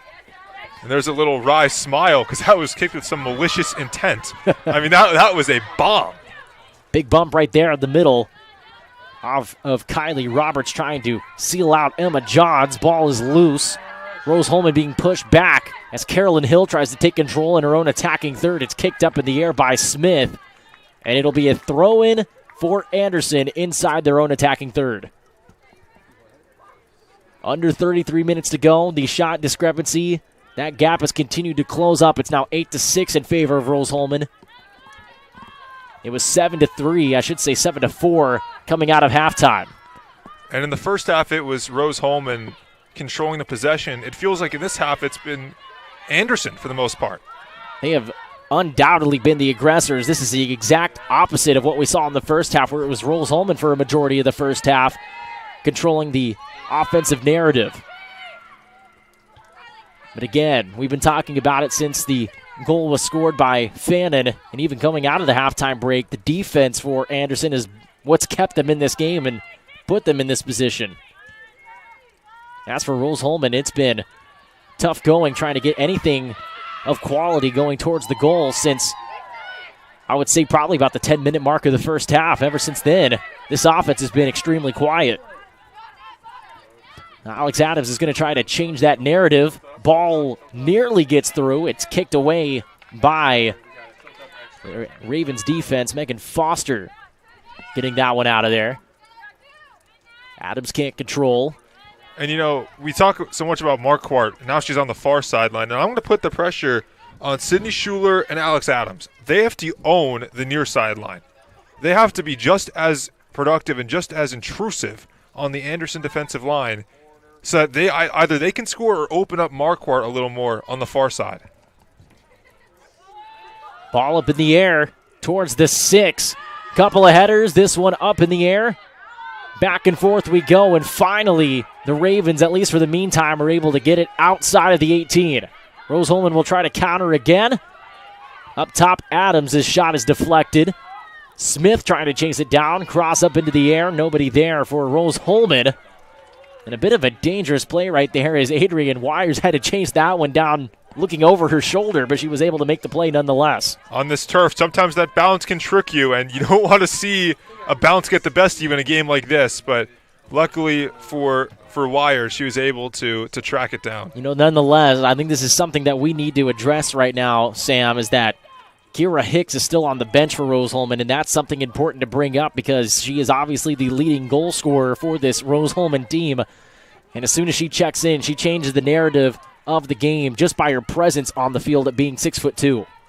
And you know, you don't want to speculate as to what's going on, but and I'm going to ask you, did it appear as though she was a little slow, a little hobbled in the first half? I don't remember seeing anything of that sort. This is a similar substitution pattern that we saw over the weekend with Rose Holman's game against Earlham, so I'm assuming that this is more so the same, a substitution pattern, trying to keep her fresh for that final stretch of this second half, and we'll see if that is in fact the case as time continues to wind down. And as soon as we say that, Kira Hicks will step into the game alongside her teammate Katie Choi.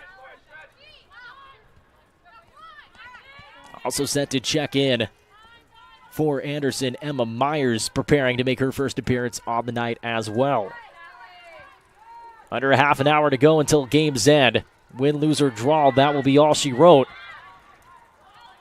And Anderson has been at least apparently keen on trying to change that to be a W in the win column than what many probably would have just penciled in as an L because of how solid this Rose Holman team has been.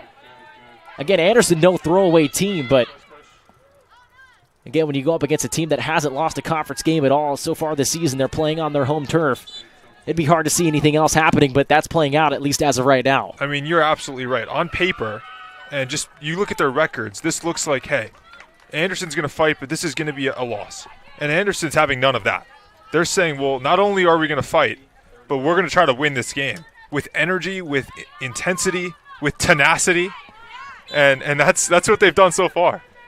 Emily Metzger takes a seat for Anderson. Alex Adams and Emma John stepping out of the game for Rose-Hulman. Again, Kira Hicks, number 32 in gray. You see her 6'2" right in the center of your screen. She will play a big factor over the final half an hour or so of this game. Ravens have a throw in right in front of us. Brown will drop it off to Fannin. Short throw in, taken away by Rose-Hulman. Now near side, kicked up ahead by Gibson. Foster trying to chase it down, and she kicks it over the sideline, avoiding the corner, allowing for a throw-in, which is a lot more difficult to manage, especially from that distance for the Engineers. Real solid play by Foster down there. Gibson down to Hicks. Chops one over the middle. Nobody there. Ravens able to clear.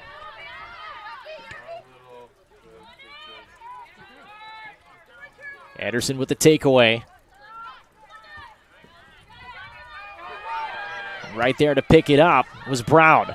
Up ahead, in pursuit, is Emma Myers. She couldn't chase it down, though. It's picked up by Kiana Martin. Correction, Alexis Willauer was able to chase it down and was kicked out of bounds. And after a bit of an argument for the ball, it's going to be Rose-Hulman possession.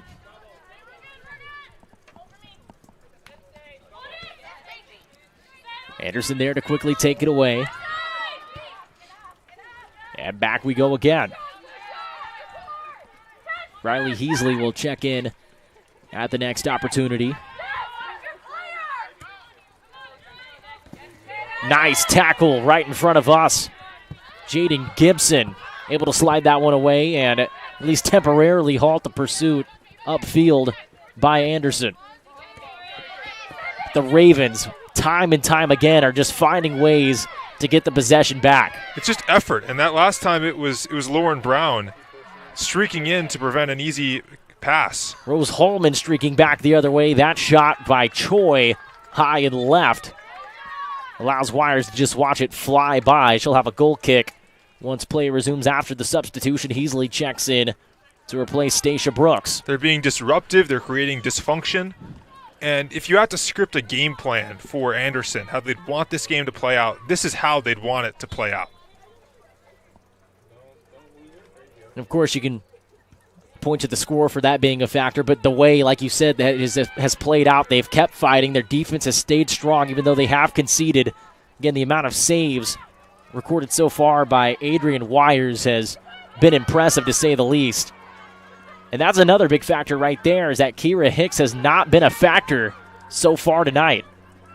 And the lone goal coming from Lauren Marquardt about 13 minutes to go in that first half.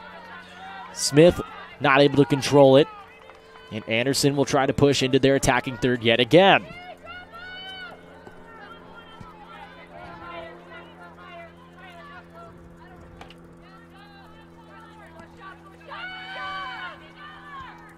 "25 minutes to go.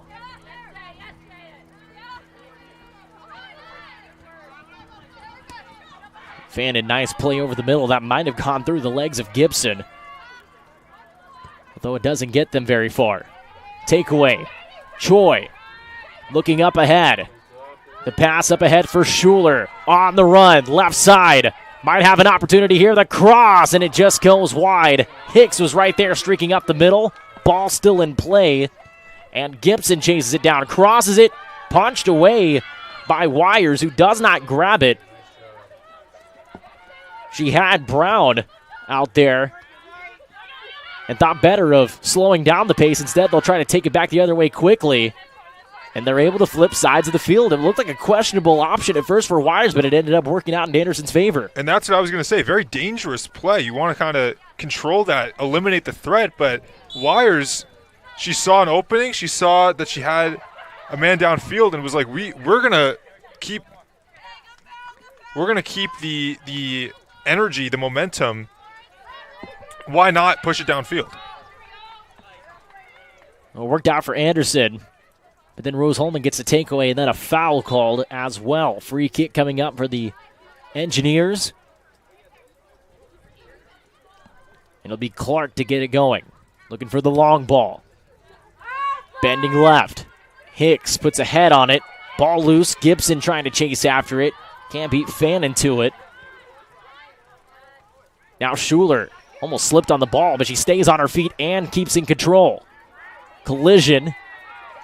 Now Smith. Gibson over the middle again, and Wires right there to glove that one.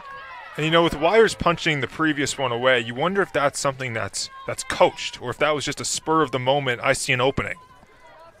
And I think the way Anderson's played this game, it's been more of an I see an opening type of play style. Big header right there from Riley Heasley.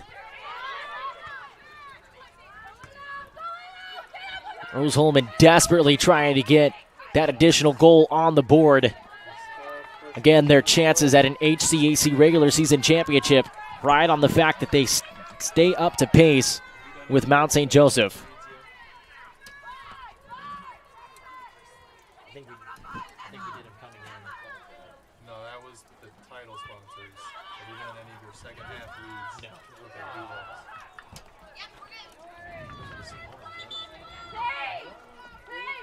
You should have them in an email.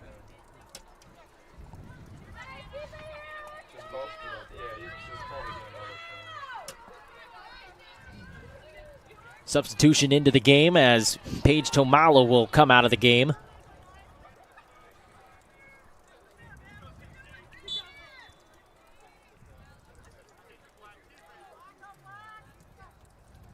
Wires kicks it back the other way. Nice header from Schuler. Choi comes up with it. Plays it back to Schuler. Kicks across the middle. Hicks with it. In the box. Tries to play it back. Big time kick back the other direction from Fannin. I mean, she's been the star for Anderson today. I mean, seriously.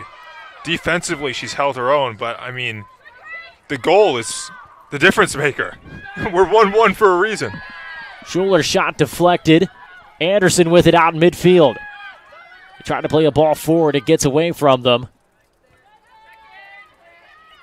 Now Choi again.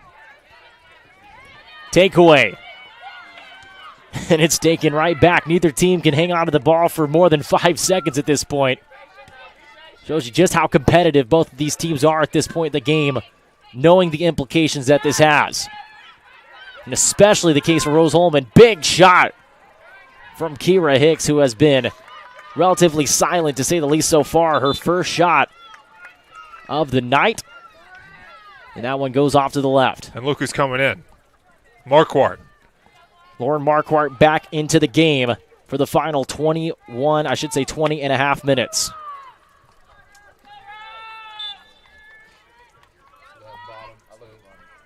So don't worry about the stuff on the top half. The bottom half has second half leads. Just try to get those in every couple minutes. I thought these were different from the ones we had. These are the same one. Okay, I did have these. I just couldn't find them. Appreciate it. Dore with it.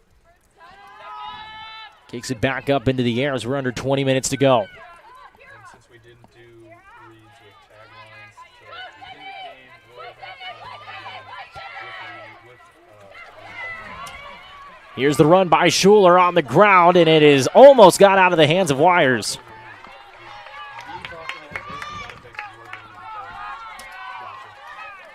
And that was really dangerous from Wires. I mean, it's a good stop, but you got to corral that. And she ends up corralling it at the end, but that one, if it slips away from you for even a half second there, Rose-Hulman could take advantage. Approaching 19 minutes to go. Anderson really bringing the pressure right here.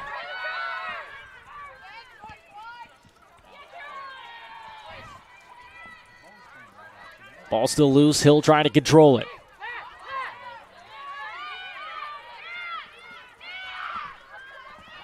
Now Hay turns the corner.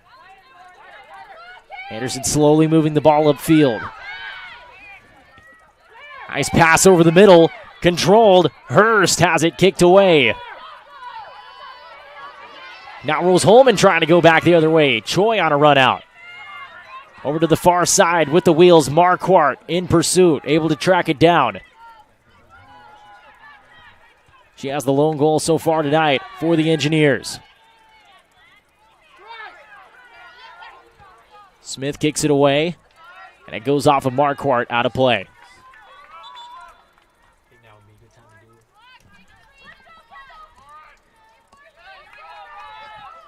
Since you're not going to get real stoppages in play, you have to do them over the game.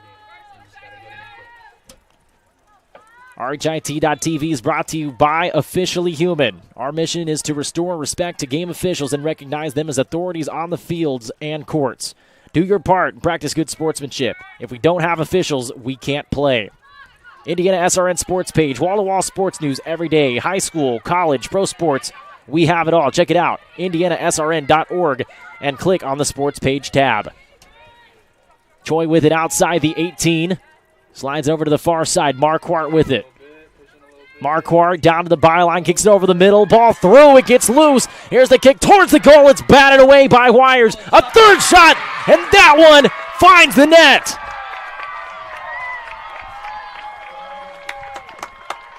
Katie Choi, who has been big all day today, finally got her opportunity on the frame. She nets that one. And a clutch goal not only for the game but on the season as well for Rose-Hulman. They retake the lead and retake their claim in keeping pace with Mount St. Joseph for the HCAC regular season title. And there, as we see a replay, I was going to give so much credit to Adrian Wires, who made 2 stops there, two saves, but then the deflection, it's still in the attacking third for Rose-Hulman. And Katie Choi, you mentioned she's been huge, an energy piece, started the game, then came off as a substitution in the second half, and she's really provided fresh legs. You could see it in her play. One of the faster players here in the second half, and was in the right spot at the right time to put the Engineers up 2-1. Rose-Hulman's backs were against the ropes, metaphorically speaking. Again, they could not afford to have a draw at this point in the season, especially with their conference record. And that is an absolutely massive goal for the Engineers. Choi's second goal of the season, the 7th of her career. She's been red hot as of lately, especially with shots on frame. 12 of her 13 shots on the season were in the last 6 games coming into tonight. Ball in the box again. Rose-Hulman would definitely not be too disappointed with a 2-goal cushion lead at this point. Well, they know now that Anderson can score. So exactly right. Why not go up 2 if you can? Again, we talked about it earlier today. That 1-goal lead can evaporate in a heartbeat. Ravens get a takeaway. Back the other way they'll go. Ball gets through. Can they track it down? No. Just behind the play was Emma Myers.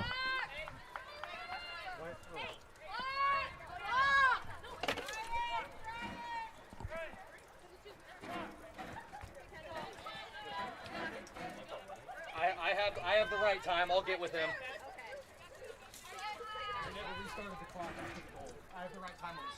RHIT.TV is brought to you by the Indiana Laborers District Council, the 12,000 Hoosier men and women with Laborers District Council and affiliated local unions that build Indiana. We are Leuna. RHIT.TV is also brought to you by Make a Difference. Help us put more student athletes on TV by logging on to IndianaSRN.org and directing your donation to a specific school or hit the donate button. More games, more opportunities for our kids. Indiana SRN, where you always have a front row seat.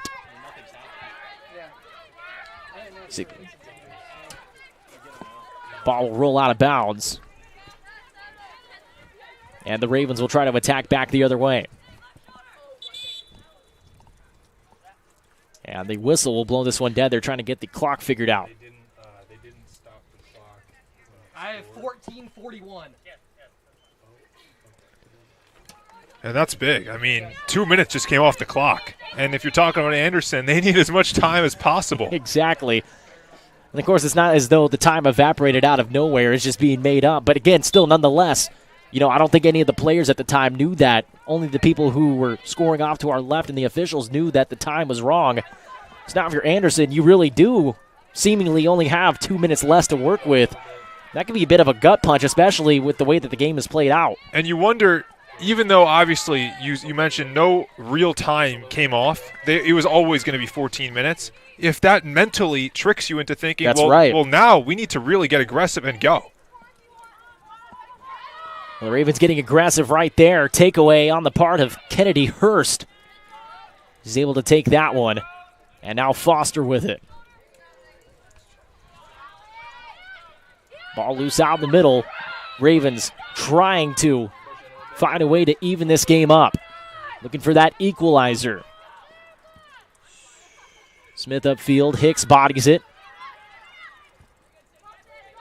Kicks it across for Schuler. Has some space, striding out to try to catch up to that one. Nice seal off from Fannin.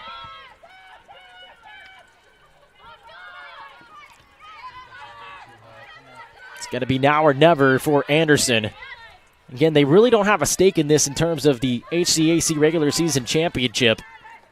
Nonetheless, though, to take down one of your conference foes and try to take them out of that race would have to be just as sweet as being in that race in the first place. It's always fun to play spoiler, but still, for the players, every match is important. You want to perform individually your best and as a team your best every single game.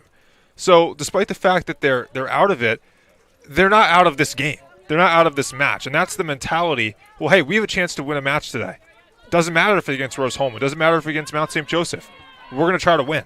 And this is the bigger thing right here. The postseason's coming up. The HCAC tournament is approaching, and every single team, no matter the sport, no matter the organization, no matter where you play or why you play, you want to be playing your best by the time the postseason comes around in whatever respective sport you're playing. And that's exactly what Anderson is trying to do tonight.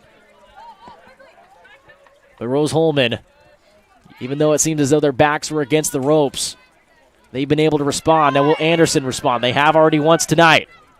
Hicks finds a shot on goal and just off to the right. Nice save from Adrian Myers again.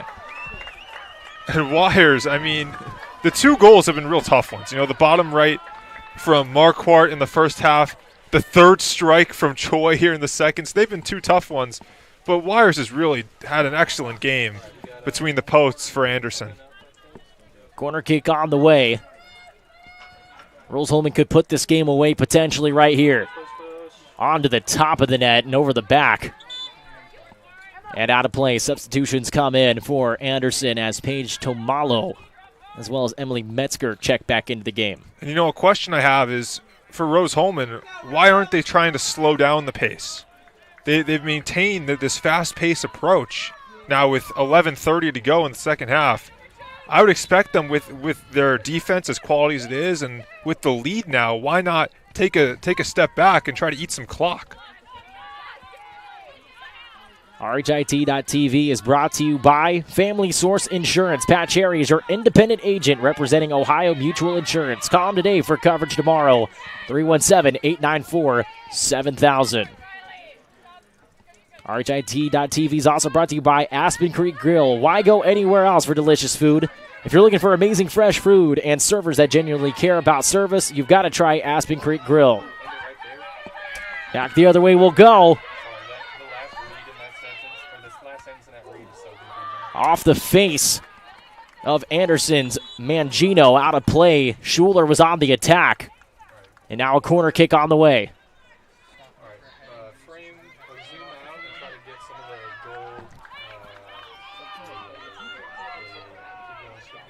Schuler on the approach.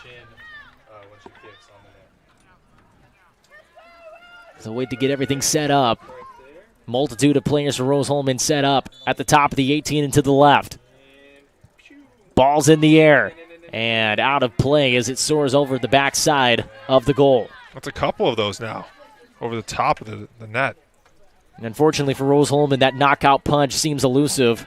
Fortunately for Anderson, they keep themselves in the game as we approach the 10-minute mark here in this game. Wires to kick it away. Again, we saw Anderson punch back early on in the second half, but it seems as though that aggressiveness has seemingly gone away. Not so much that Anderson has stopped being aggressive, but Rose-Hulman has just matched that so far, especially after that go-ahead goal. I think they were a little taken aback at the beginning of the second half, a little surprised by the energy and the effort from Anderson, and now they've adjusted. Anderson on the attack. They'll try to play it forward. Trying to battle for control. They get it. Hurst up top. Now the play back for Fannin, and it's kicked right over our heads and out of play. And into the back of what looks to be a golf cart. And, you know, something I want to note is we saw this a couple minutes ago, but so when Anderson needed to score, who'd they go to? They went to Fannin. Fannin has been the most athletic player on Anderson's side, the fastest player, someone that can provide some length, stretching from defender all the way into a really a forward role. And you see her here as she gets the throw in. She's taking it upon herself to be the playmaker. And a couple minutes ago, we saw her almost go the length of the field herself. And what worked when Anderson scored their goal was a through ball to her, where she was streaking, but she was kind of she was almost unseen. She was invisible from the Rose Holman side. They need something similar to that, maybe an illusion or something to divert attention away from her so she can break through. 9 minutes to go. Rose Holman holding on to a 2-1 lead.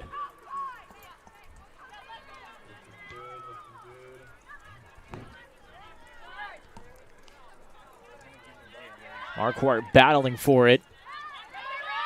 And Anderson with a takeaway. Brown intercepts it. Brown down to the ground. Brown draws the foul.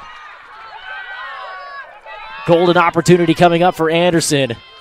And a tough test coming up for the Rose Holman back line. Thompson running over to boot this one away.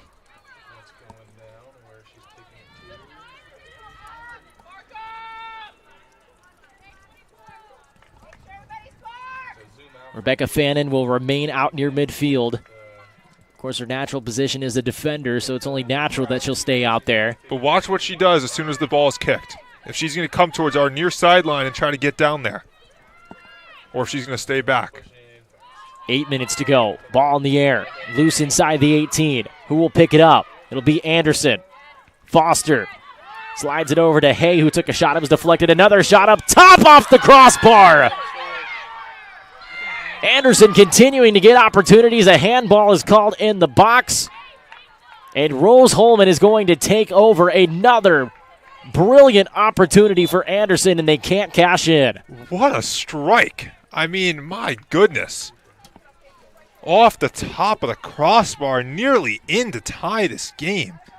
And then you see that handball there is, can't see who it was, but tried to regain possession for Anderson. And if she was able to, it would have been another tremendous opportunity there with a 2-on-1 for the Ravens. But couldn't regain control, handball, and that ends what would have been a fantastic chance to tie the game, probably the best they've had. Looks like it might have been Metzger who was called for the handball. She was the only Ravens player, at least in the vicinity of where the contact was made. And so the Ravens defense will try to get another takeaway, which they do. Brown kicks it off of the leg of Gibson. Now Metzger, who was just called for that handball, back the other way. It hits her elbow. We play on. Kick over the middle.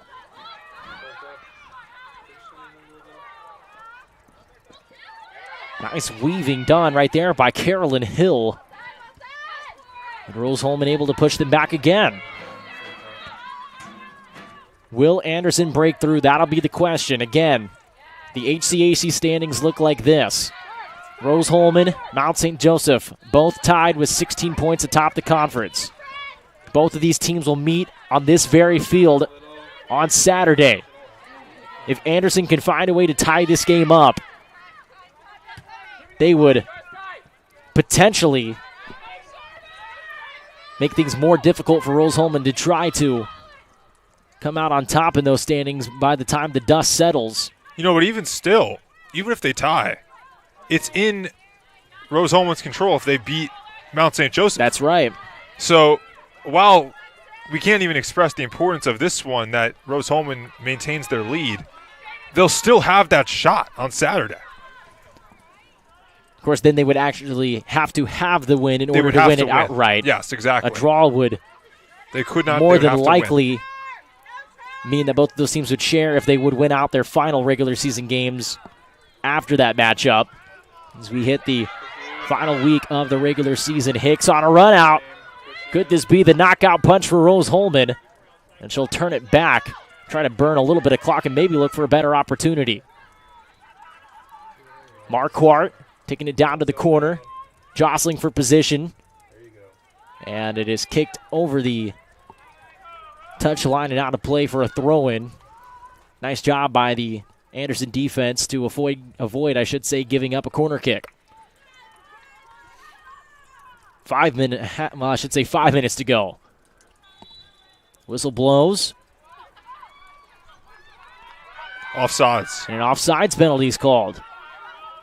So now Anderson will get it back and try to move it up quickly. Ball gets through. Hill with it.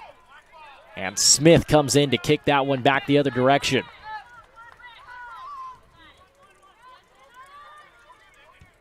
It's going to have to be a quick attack for Anderson. Time is not on their side at this point. Rose Holman looking at that clock, begging for the sand to drip through that hourglass as fast as it can. Potentially 4.5 minutes away from probably one of their most hard-fought wins, especially as of recently. They've had no problems as a goal kick for Anderson with their opponents over the course of the last 3 games or so. And to have the lead and then see it fall away from you and then be able to regain the lead is a testament to Rose Holman's ability to have confidence in themselves and also trust in their team. You know, it takes a lot mentally to lose that lead and be able to regain it.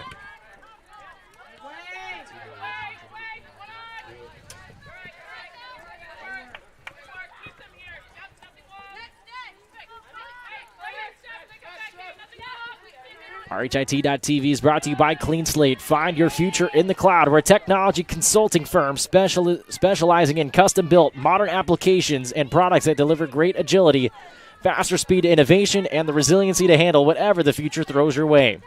Call us at 866-885-3249. Ball back all the way to Dore with 3 minutes to go, and she will finally pick it up. And that's more of the time management that you like to see from Rose Holman. Ravens with the ball. They still have an opportunity to tie this game up. Now a takeaway. Engineers back the other way, near side, Gibson. Gibson plays it down to Choi, who has the game winner as of the current moment. Across the middle, ball deflected. Ravens with a takeaway, at least for the meantime. The Engineers control. And then turn it over. RHIT.TV is brought to you by Wheeler Mission. For over 125 years, Wheeler Mission has been a pillar in the Indianapolis community, providing help, hope, and healing to people in need. You can volunteer today at 317-686-6239.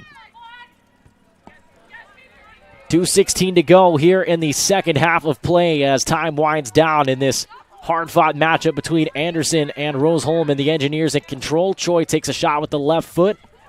That'll set up a goal kick for Wires, as now there's only 120 seconds for Anderson to try to knot this game up.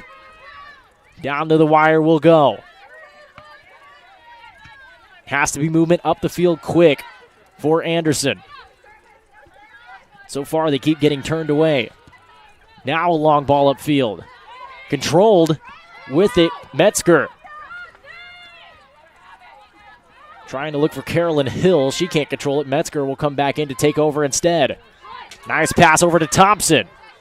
Into the attacking third. Thompson with the right foot over the middle. Ball gets through, but right there to pick it up is Lily Dore with a buck and 22 seconds to go.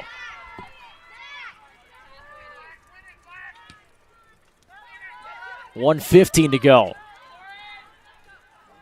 Ball goes over the touchline, and Rose Holman will have a throw-in. And as of right now, Rose Holman in control of this one. But their ball security has to be top-notch over the last 60 seconds, Sam.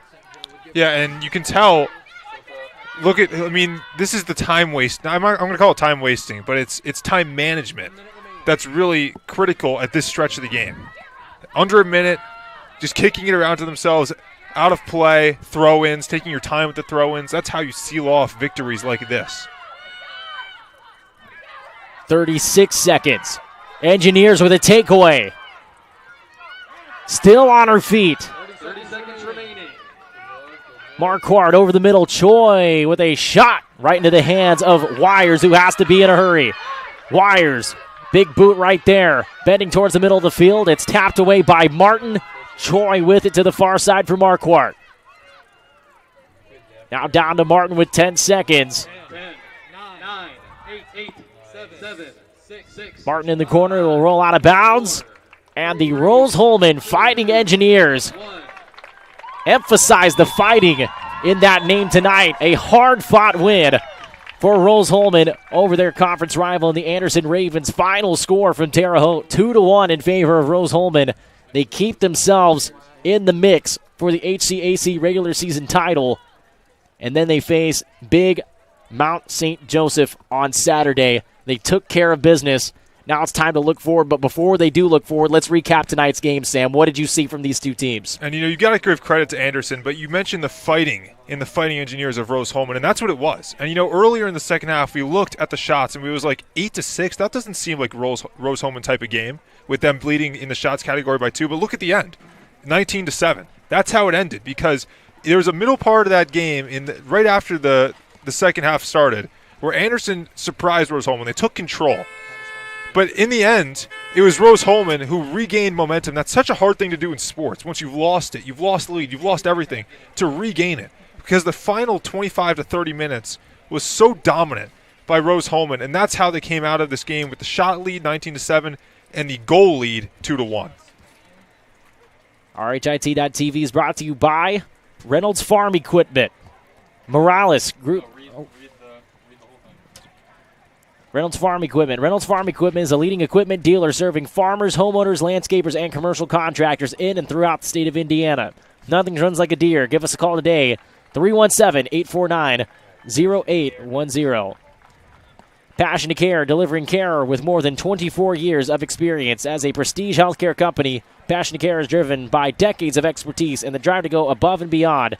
Call us today at 317-537-1811. Boilermaker Local 374. Boilermakers Local 374 represents highly skilled, highly motivated workers in field construction and metal fabrication throughout the state of Indiana.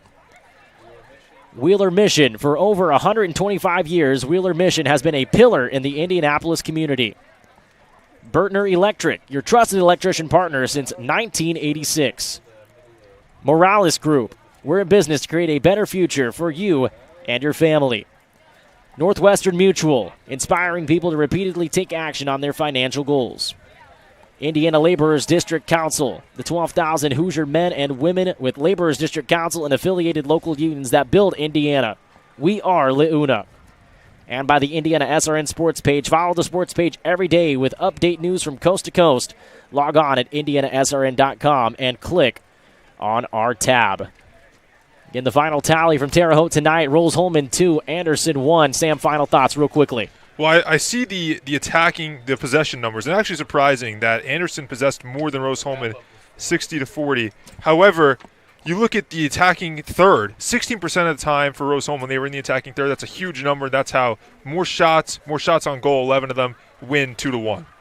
Big game coming up this weekend for Rose-Hulman, but that'll do it for tonight. For Sam Cinder and Cruz Martin, our entire fantastic crew here from RHIT.TV, saying so long tonight from Terre Haute. Good night, everybody.